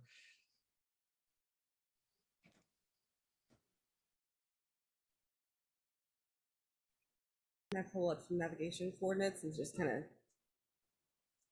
try to pinpoint it? Yeah, absolutely. So in this system, there is after there's an asteroid belt, basically. It's a much smaller system than our Earth system, right? There are not 8.5 planets, whatever. But there is an asteroid belt, and it seems like the signal stops somewhere in, you can sort of pinpoint it to about a quadrant of this asteroid belt that is orbiting the system's sun. And it's tough to get much more pinpointing than that because the asteroid field is fairly dense, and whatever these asteroids are made of are sort of pinging both your sensors and this signal a little bit all over the place. So it's hard to pinpoint beyond a quadrant of this belt, but you're fairly certain that wherever this signal is going, it is ending somewhere in that quadrant of this asteroid belt. Invicta, do we have a proper shield that we could put into place? Yes. Invicta gets this call as she's feeding Ikemba cheese and putting ice on her head, and there's a call in her cabin. Yes, we have a shield. I've checked over all the security protocols. I'm fine. Thanks for asking. Well, I assumed that you were fine because you were awake. Never mind. I really wasn't, but no, I'm sorry that you are not well. Yes, the shields. We have weapons. We have shields. Is there anything that I can bring you? No. No. Is there something you'd like for comfort? No. And she's just kind of sitting there, like, do we need to activate the shields? Is something attacking us? Not necessarily. I wouldn't say not attacking, but pinging, if you will. We are flying past an asteroid belt, and I just want to ensure that nothing is damaged in the process. And I'm beginning to think that we probably should have put a little more thought into defense on this ship. And Invicta actually pulls up a schematic. Like she throws the ice pack and pulls up a schematic. She's like, sure. Well, even though, everyone forgets I do have engineering degrees, I did work on that. And she just sends the schematics of all the defensive things that she has added in a couple days. Okay. Of reinforcing the shields and, augmenting the cloaking, as well as kind of keep it, I guess would be the equivalent of RFID blocker so people can't scan us. Oh, sure. Okay. Yeah. Yeah, I mean, at this point, Silent 919, if you're looking for just shields to deflect, from collisions and stuff like that, that's you can, I mean, it's, a thing that would normally be accessed probably from Koseh's station in the command center. But, if Koseh is busy at the moment, as we know she is, you can certainly bring up shields. All right. So Sila's going to arm the shields. Now, okay, as far as looking out what we're looking at. Yeah, sure. Very big screen, if there were curtains and it spanned to the side, it'd be like, oh, look at this big screen, but it looks like I'm looking outside, but it feels like you're in space, but you're not, because you're just looking, I don't know, kind of like your background. Am I seeing that whole situation with a couple little pew, pew, pew, pew, pew from the asteroids? I think it's very much that, but I think you can, from the command center, from the command deck, I think you can sort of, the curtain can open as much or as little as you want. So you really could sort of, create a whole dome of this screen's looking out, or you could have sort of a more traditional windshield view. But yes, you can see out. And it's like this, but with asteroids and planets. I feel like it's stuff. in Cosmos when they had the thing in the front, and it's it spans all the way around the side, and you can just kind of take it off. Yes. Yeah. And it just, exactly. And you see this system, you see, excuse me, the system is immediately, you can tell this is an old star system. The sun, the star of the system is much dimmer than yours back in the Vatoan home system, and everything is just a little, clearly none of the planets that are immediately in view are inhabited. They just sort of look like atmosphereless, rocks floating in orbit. And you can see the asteroid belt from this distance, at least, because you're still a ways out, looks almost like just a solid band around the sun. It's a very dense asteroid belt. She's gonna try to kind of steer away from it. Okay, yeah. Oops. Because that should be a simple answer to a mildly complex issue. So Sal's gonna keep trying to navigate her way past the asteroid field. Yeah. Does she see anything?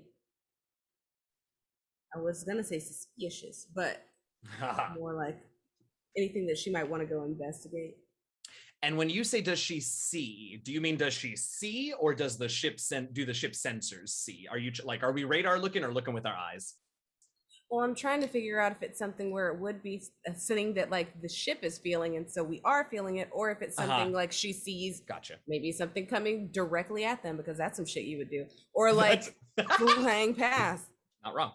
Yeah, fair enough. You know what? Why don't we, because now we're getting somewhere. So why don't we roll some dice to see what you discover? Shall we do that? Why don't we go? Let's go roll some dice.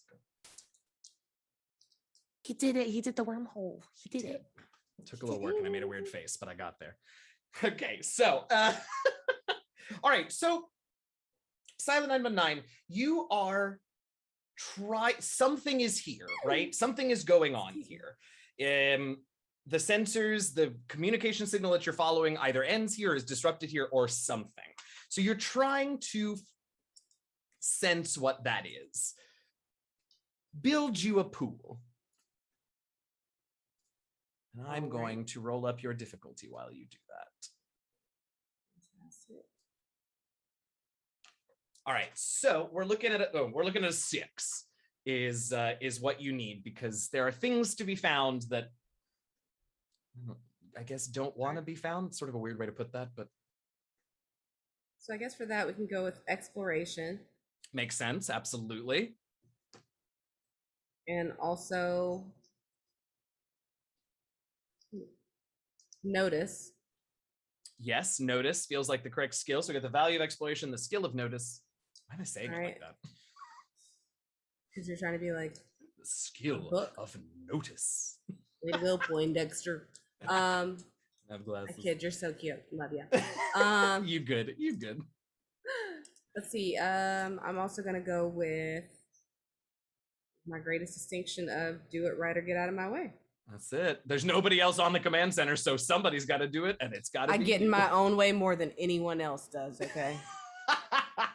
That's a fair point. You could, if you wanted to give yourself an extra plot point, you could roll a D4 instead of D8 for that do it right or get out of my way. Because remember, we can always take those distinctions and okay, I'll get back to that mechanical blah blah in just a second. You succeeded.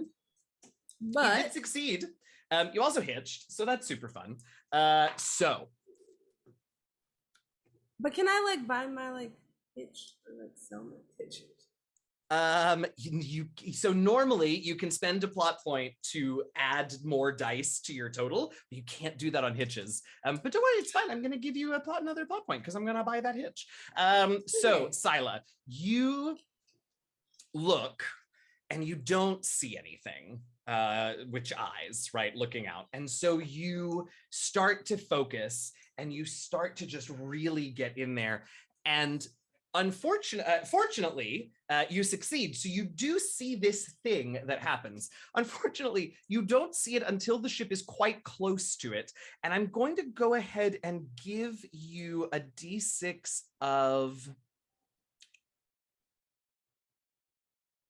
I think we'll call it injured, in fact. Take a plot point and a D6 of injured, because there is a blindingly bright flash of light. And it sets you reeling back for a moment. And when your visual sensors sort of clear from the flash, you see that, in fact, what you have discovered is that these asteroids are pure, or at least the ones in this vicinity are pure, bright, reflective metal. And they don't look like the other asteroids that you have been passing. These look like they are, well, they're clean, they're shiny, they're just metal. Like it's almost as if the rock of an asteroid has been stripped down to its metal ore core and like polished. Not smoothed, but polished. And so the light from the sun happens to have reflected off of this section of maybe a dozen or a 18, 20 shiny asteroids. And if you have a look at the ship sensors again and the comm signal, this is where the signal gets lost or ends or whatever happens to it. She's gonna come over the communications and on the comm system and say, "Can I get everyone up here, please?"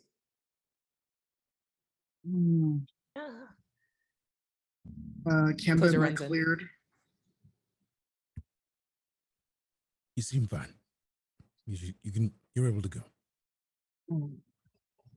Vicky gives you a couple of space aspirin as you leave. I mean, take 2 of these and call me in the morning. Exactly right. She's got like a jerky stick in her mouth and throws Ikemba some more cheese and things. Yes. And heads to command. I love it. Koseh? Oh yeah, Koseh responded right away. All right, excellent. So you're all there. You can take up your stations, your positions, and you also see, you can engage a little transition lenses on the view screen, so it's not so bright in case there's another solar flash from the metallic asteroids. But you can all see what Scylla discovered, that there are these shiny metallic asteroids, maybe 24. I know the number keeps going up, somewhere between 12 and 24 of them, this section of them. And that does, Invicta, on your sensor array, you can confirm that the comm signal doesn't go further than this. Why is not yet clear, but this is where the signal finishes. All right. I want to scan these asteroids and see what's up. Sure. Yeah. All right. So you're going to scan looking for anything in particular? I'm looking for life forms or any kind of ship that could be out there or hiding. Okay. Interesting. Got it. Start putting your pool together. I'm going to think about what the difficulty is to roll so that I can set it for you. The rest of you, any active things that you're doing now that you've seen the situation? Yeah, I'm pulling up some sort of drone. I want to try to grab what's the diameter on maybe it's one of the smaller ones? One of the smaller ones? The smaller one's probably a couple hundred. I mean, you could probably find some really small ones that are like a dozen meters across, maybe. So like big, but not enormous. And then the next smallest ones are probably a few hundred meters in diameter. And then they go from there to like big. They're so big. Yeah, I'm going to start pulling up a drone to scoot out and push one of the smaller ones closer to us. Yeah, sure. Okay, great. Ship. Yeah, you can find a piece of one or whatever that's small enough to sort of handle for sure. Yeah. Ikemba and Silent Number 9, anything? Ikemba's on one of the stations just scanning to see if he can find anything useful. Once he kind of notices that Koseh's trying to pull one aboard, and he's just like, perfect.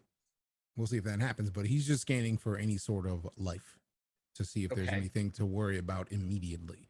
So he's looking for signs of life to see if there's just an off chance that there's something breathing over there. And he's also scanning for anything that is not alive. So he's definitely looking for any sort of drones, droids, any other life beings that don't have a heartbeat. Right, got it. Okay. So wait, are we both scanning for life forms? Or are you? He's scanning for both. He's scanning for life and also like any sort of droids that could be out there. Okay, so we're both doing the same thing, basically. Kind of, yeah. Just like the more the merrier. Many hands make light work. There we go. There it is. Oh, we're full of the platitudes today. Silent 919, anything specific? Right now you're still far enough out from the belt that you don't think there's much of a danger of like collision or anything. But if the crew decides you all want to get closer, that will eventually become a concern. Well, now I'm concerned about Koseh bringing it into the ship. So I'm wondering if there's an area that it can come into, or we have maybe a box of some sort that's like not necessarily like a bomb safe box, but like something. No, I think like there is an explosives. Yeah, I think after what happened in Mandira, I think that absolutely was included in the construction of this ship. So one of those things, absolutely. and we have a radioactive suit, and then we can take it and you grab it like this with the pincers and bring it back in. But you're able to like Geiger fiddle counter around with it, clicking up a storm. Yes, there's definitely a secure area of the ship for these sorts of investigations. Yeah, definitely. So you can open that bay door and sort of get that section ready. Definitely. All right. We're going to go around and do some rolls for these things. Let's start with Invicta and Ikemba. Can we get your sensor rolls? And what I will tell you is, since it's a nice ship, there are some perks to having this. So if you, both of you, if you choose to use your notice skill while you are at a sensor panel, you can step up your notice die by 1 step just because the ship is very good. Its sensor array is very good. So you can step up your notice die by 1 step just automatically. And the others, yeah, that's the one. And the other sensor ability doesn't matter right now because you're not trying to shoot someone. So I'll let you all know about that if it becomes relevant. I got a 17. Nice. Okay. Love that. Heinol, know and knowledge. Love it. And then for Ikemba, we're getting life is logical. We're getting that D10 for the notice. D10 value for knowledge. All right. Roll that up and I'll let you both know. I'm so used to having to explain those. Oh yeah, I have a hitch. May I use my fantastical one? I've forgotten the name of it. Plot point. Yes, may I use the plot point to ignore that hitch or re-roll it, however you decide, whichever I can't remember the rule because no, unfortunately, it's been a minute since I used it. Hitches are plot point proof. You will get a new plot point for it. But hitches are plot point proof unless you have a specific talent or special effect ability that says otherwise. And I don't think you do. I haven't looked at your sheet in a while, but I don't think you do. All right, so Ikemba, you have all the right ideas, but the sensor panel that you're on is just...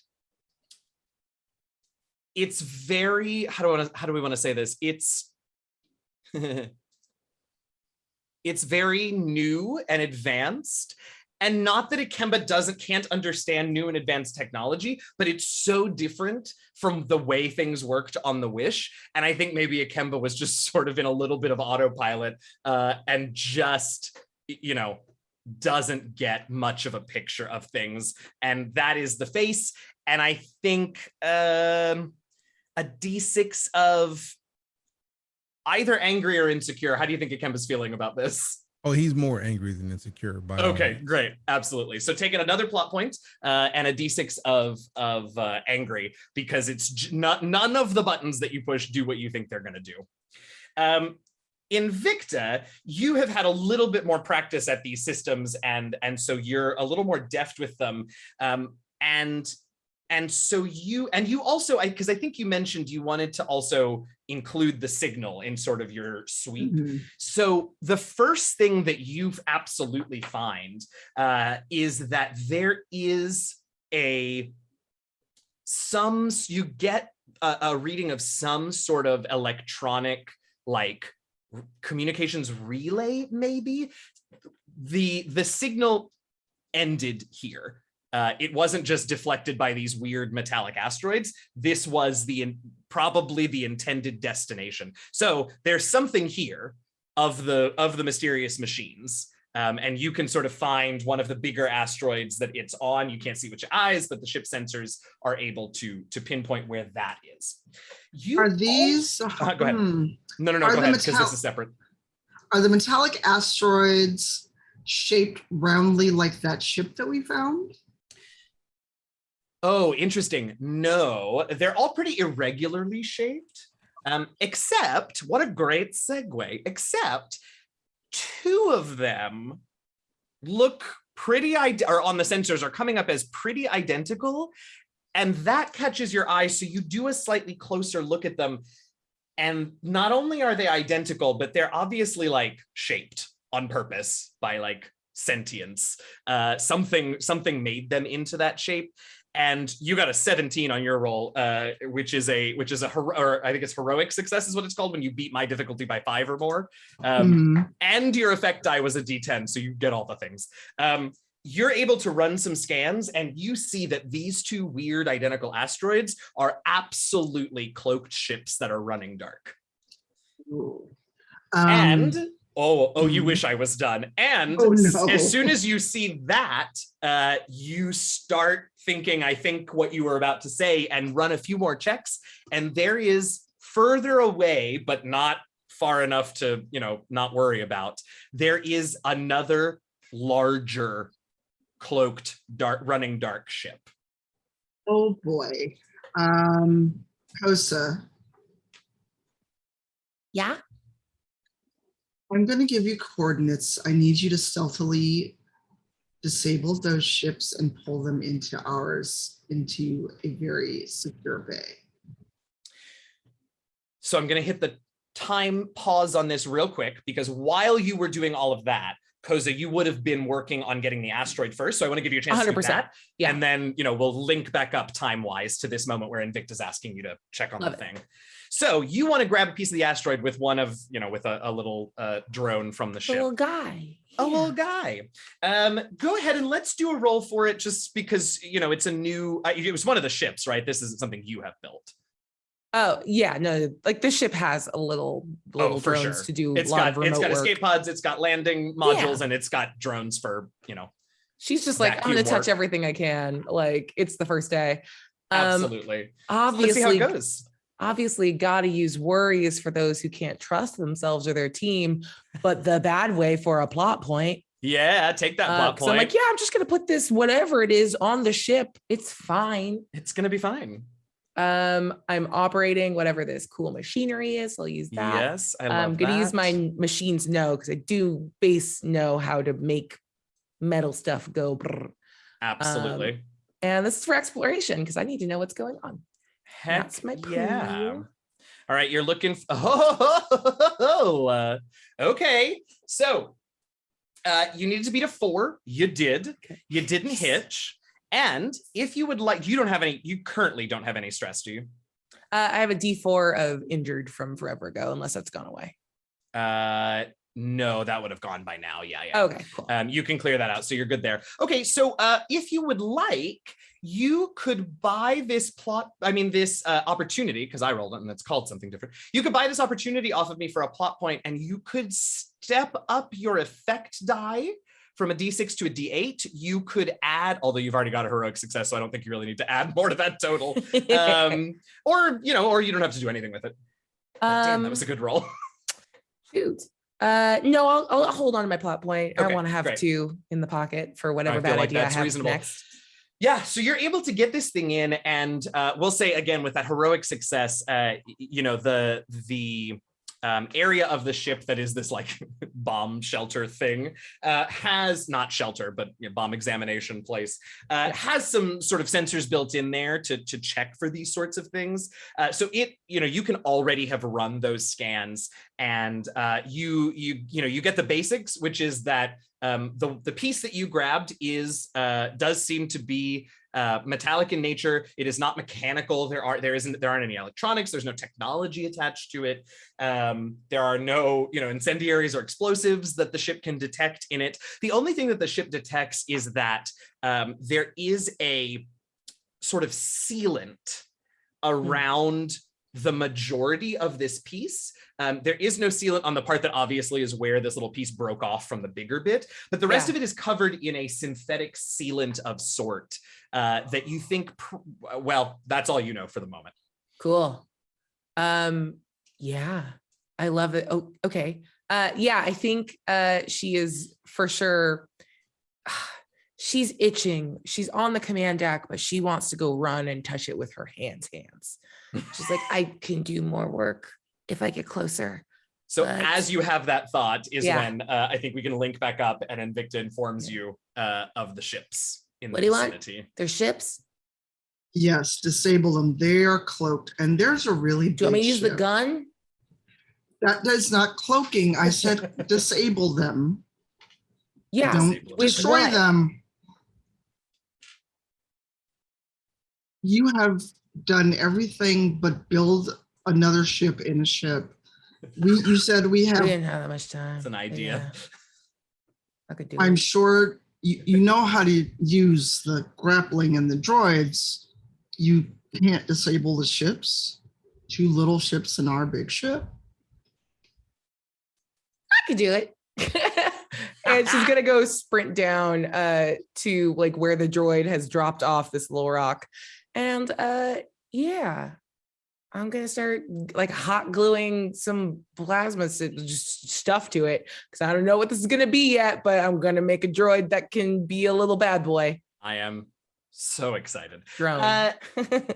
Salanama 9, commander of the ship. You are overseeing your crew dealing with this crisis, but is there anything that you are actively doing here?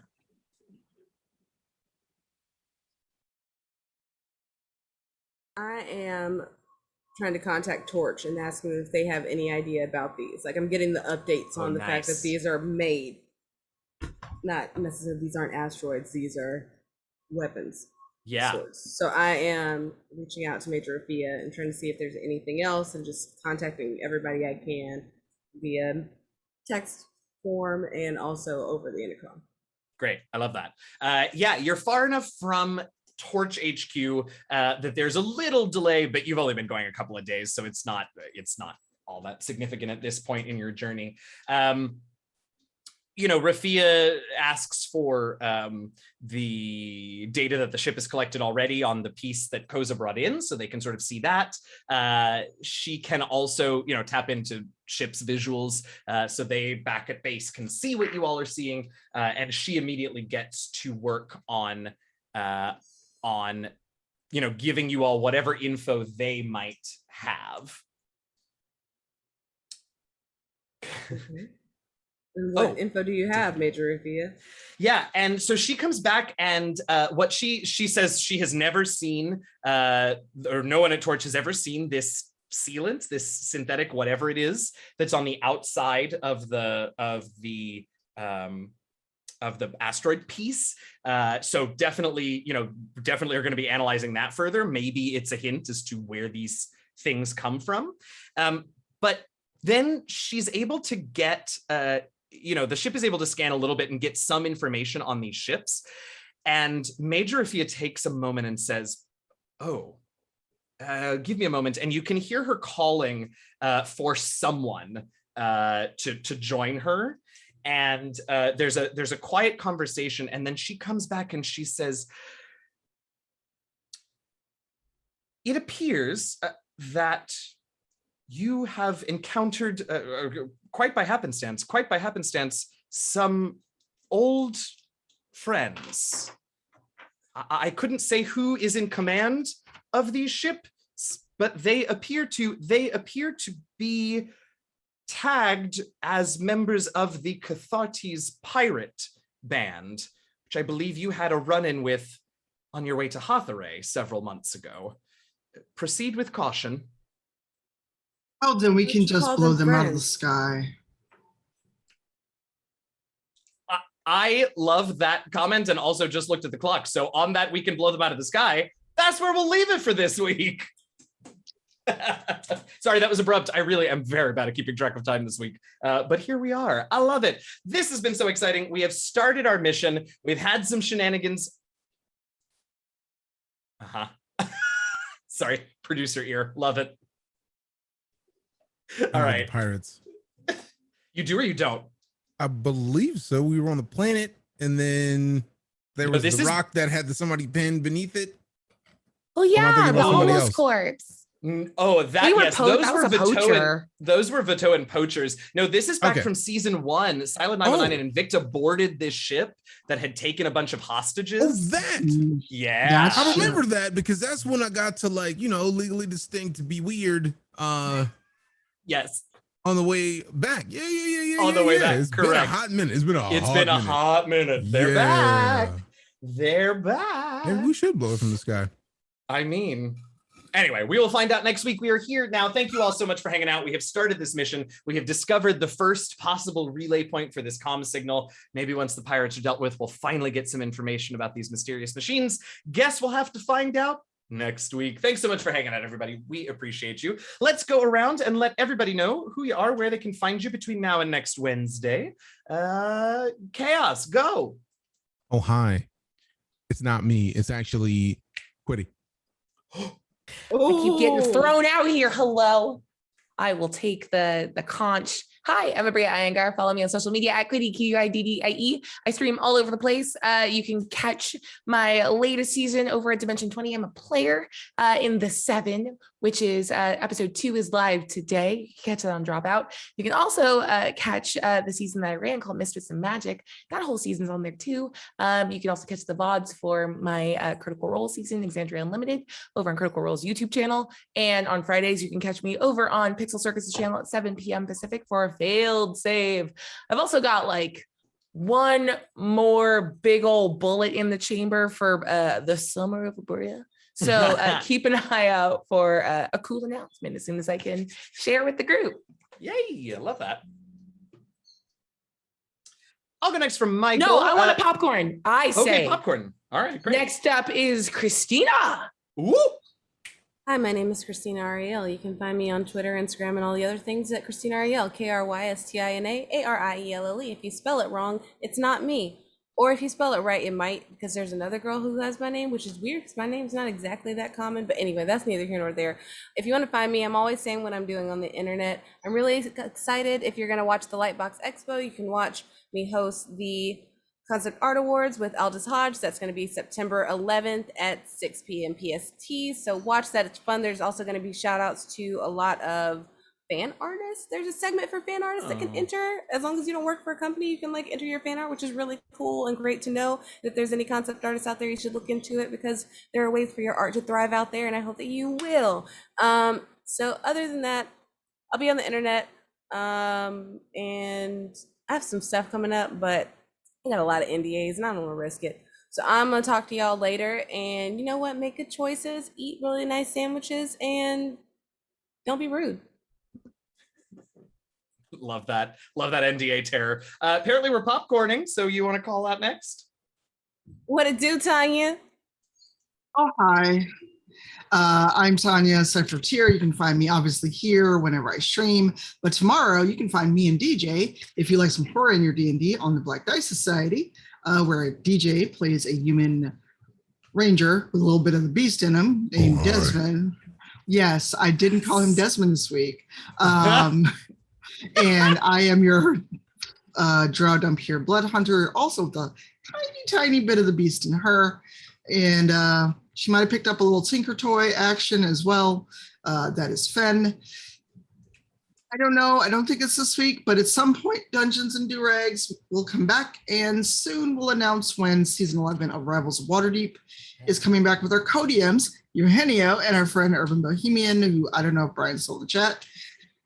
And I too am living the NDA life. So at some point, I'll talk about things I'm doing. But if you go to my Twitter or DJ Knight's Twitter, you can see the spot from Gamescom online that DJ, myself, and Joe Lau were in. Again, thanks to Gamescom, Jeff Keighley, for letting us promo I Need Diverse Games, which is what I do as a day job. Love it. Who's next? I mean, I feel like there's only one person left except for you, but it's up to Cypher who goes next, because popcorn. I don't know what popcorn is. I just found out about that tonight. Since you talked at you, and then that means Eugenio has to go twice, once for Michael and once for himself. Okay. I'm ready. I am prepared to do Michael's too. Oh, hi. I'm DJ Knight. You can find me everywhere on the internet at pretty much DJ Knight. Yes, even that place that you think that you might not find DJ Knight. Yeah, because the internet exists, and I don't need somebody else trying to go out and sully my fantastic name. None of that. So I get to play in this lovely show with these amazing people and get to come here every Wednesday and be reminded of how I need to be like them when I grow up. It's amazing. And see nothing. I know that she's gonna be like, you can't talk about my friend like that. And I'm gonna be like, no, you already talked. Ha. So I'm gonna be, we're just trying to be like you. See, it's gonna be a compliment contest. I'm just trying to be like you. We're just trying to be like you. And then I'm trying to be like you. You smell amazing. You don't know that. I don't, but I've seen the trailer for the movie where that whole scene was fantastic. They were like, "You smell amazing. What is that? It's fantastic." And they just went back and forth. It was great. So if you know, I know what I got you're to continue talking this part. Sorry to bother you. Yeah, exactly. You're welcome. Here for you. So I'm gonna keep going.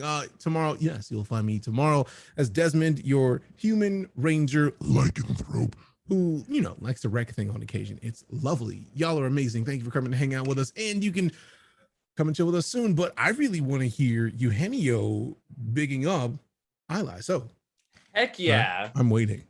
So, though we did not have him with us this week, of course, a regular cast member also is Michael Sinclair II, phenomenal human. You can follow him pretty much everywhere, I believe, on the internet's at Michael Crits. Things that Michael is working on currently during the week. I know he is a member of a bunch of different actual play shows, including Faeforged Academy, Second Star on the right, and Let's Get Wildmount. So you can check him out on all three of those shows between now and the next time we have a show. I already said his Twitter handle. Also, he's just a real delight. Y'all, I gotta tell you, he's such a thoughtful, caring person, and he's not here to get all squicky about me saying it. So yay, Michael, go follow him, send him some love, and we will have him back next week. And finally, I have been, you can find me on the internet as at DM Jazzy Hands. Here on Twitch, I am starting Mass Effect 3 tomorrow. We finished out the ME2 DLC on Tuesday. So if you want to catch a game run from the beginning, I will be starting Mass Effect 3 tomorrow on my channel. Come hang out. I have an actual play D&D podcast for releasing episode 200 1 week from today. My brain. It's very exciting. It's a big, you know what? Nobody knows this. A little spoiler for the episode. It is in canon, but it's also a goofy, wild romp. And all I will say right now is kaiju battle. So episode 200 drops next Wednesday. I'm very excited about it. And yeah, that's what I mean. I do all kinds of other stuff too, but not before next week. Yes. Eugenio's Meet Cute is on. If you go to Apple Podcasts, you can look up on Meet Cute. Also, Abria did Elder Scrolls, so that's online too. So make sure you go watch that. You're super good. Thank you. Games. So please make sure that you get up with Tanya because her morning streams are really nice and it's really fun. So don't let these people sleep on all the cool shit they have going on. It's true. Yes. It's true. Christina, you're the best. All Thank around. you. You're all the best. We are. One quick sorry. thing, go ahead, Tanya. Yeah, go ahead. But one quick thing, because I said this on Twitter, and I'll be that person. For once, it's full of positivity. I know, shocking. But when you see us tweeting about things that are bad and happening to us, fine, it's fine to commiserate, but also share our joy. Everyone on this show is doing cool things. Yeah. We've all got great things coming up, great things we're going to talk about. I mean, Summer of Abria, how can you not love that? DJ is phenomenal human. Christina is like the apple of my eye and the love of my life, and I'll fight anybody who hurts her. She famous. Right? Ain't chilling with Aldous Hodge. I'm barely famous. internet Like, famous. You say that. We saw the walk off, ma'am. You can't hit us with that nonsense. Right? To be that cousin, like, let me hold $1. You famous. And you know, Eugenio and DJ are the brothers of my heart because I don't have any actual siblings. So in all the things that you share that are painful about us, go find something sweet and nice that we've shared and give that just as much attention, if not more. Come to everybody's streams, be nice. And if you're not nice, I will be at PAX next week and I will find you. And share our work, not just bad stuff that happens to us. Like, yes, it doesn't cost you anything to hit like or retweet when it's not about us being terrorized. So make sure you support our work because we put a lot of heart into these things for you guys. Retweets are free. And also, can we take a second to just acknowledge the successes and the excellence of Cypher, just briefly, just for a second. Just can we just get some applause? She on BET. She on BET. She might try to big us all up this whole time, but I'm not gonna let her leave. I'm not gonna let this end without her getting her roses real quick. Like, because everybody else, she just gave everybody their roses and ain't taking in one. That's all I'm saying is you got to take one or two. That's it. You good. You don't even have to say nothing. Just a rose or two. you hold on to it, and then we all good because you just gave us all a dozen, and like the least we could do is give you one or two. Because I don't know, I could be crazy, but I feel like this whole show, this whole like University of Atoa shirt, like all of this that we're doing right now, I could be crazy and imagine that it came from her brain. But like, of course, I'm just silly, right? I was wondering when you were going to show off the shirt. Or were you going to say something else? Juice. No, he just sips the juice. Oh yeah, we take sips, and I got water. I ain't even thirsty. We are well hydrated over here. You all are, yes, absolutely all of that. We see you in chat. Thank you for sending all that love. We appreciate you. And everything that was just said is true. Not just about Tanya, but celebrate the goods and just celebrate the goods. We appreciate that as well. We appreciate y'all being here every single week. It is always a joy. We will see you next Wednesday, same time, same place for episode 5. Holy bananas. How are we already episode 5? Episode 5 of season 3 of Into the Motherlands. In the meantime, though, do stick around tonight. We are going to be rating Ex Mira Mira. Please give all the love over there as well. We're going to head over there, share the Motherlands love, and we will see you all next week. In the meantime, please be safe, please be healthy, and please happy gaming, y'all. See you next week. Bye.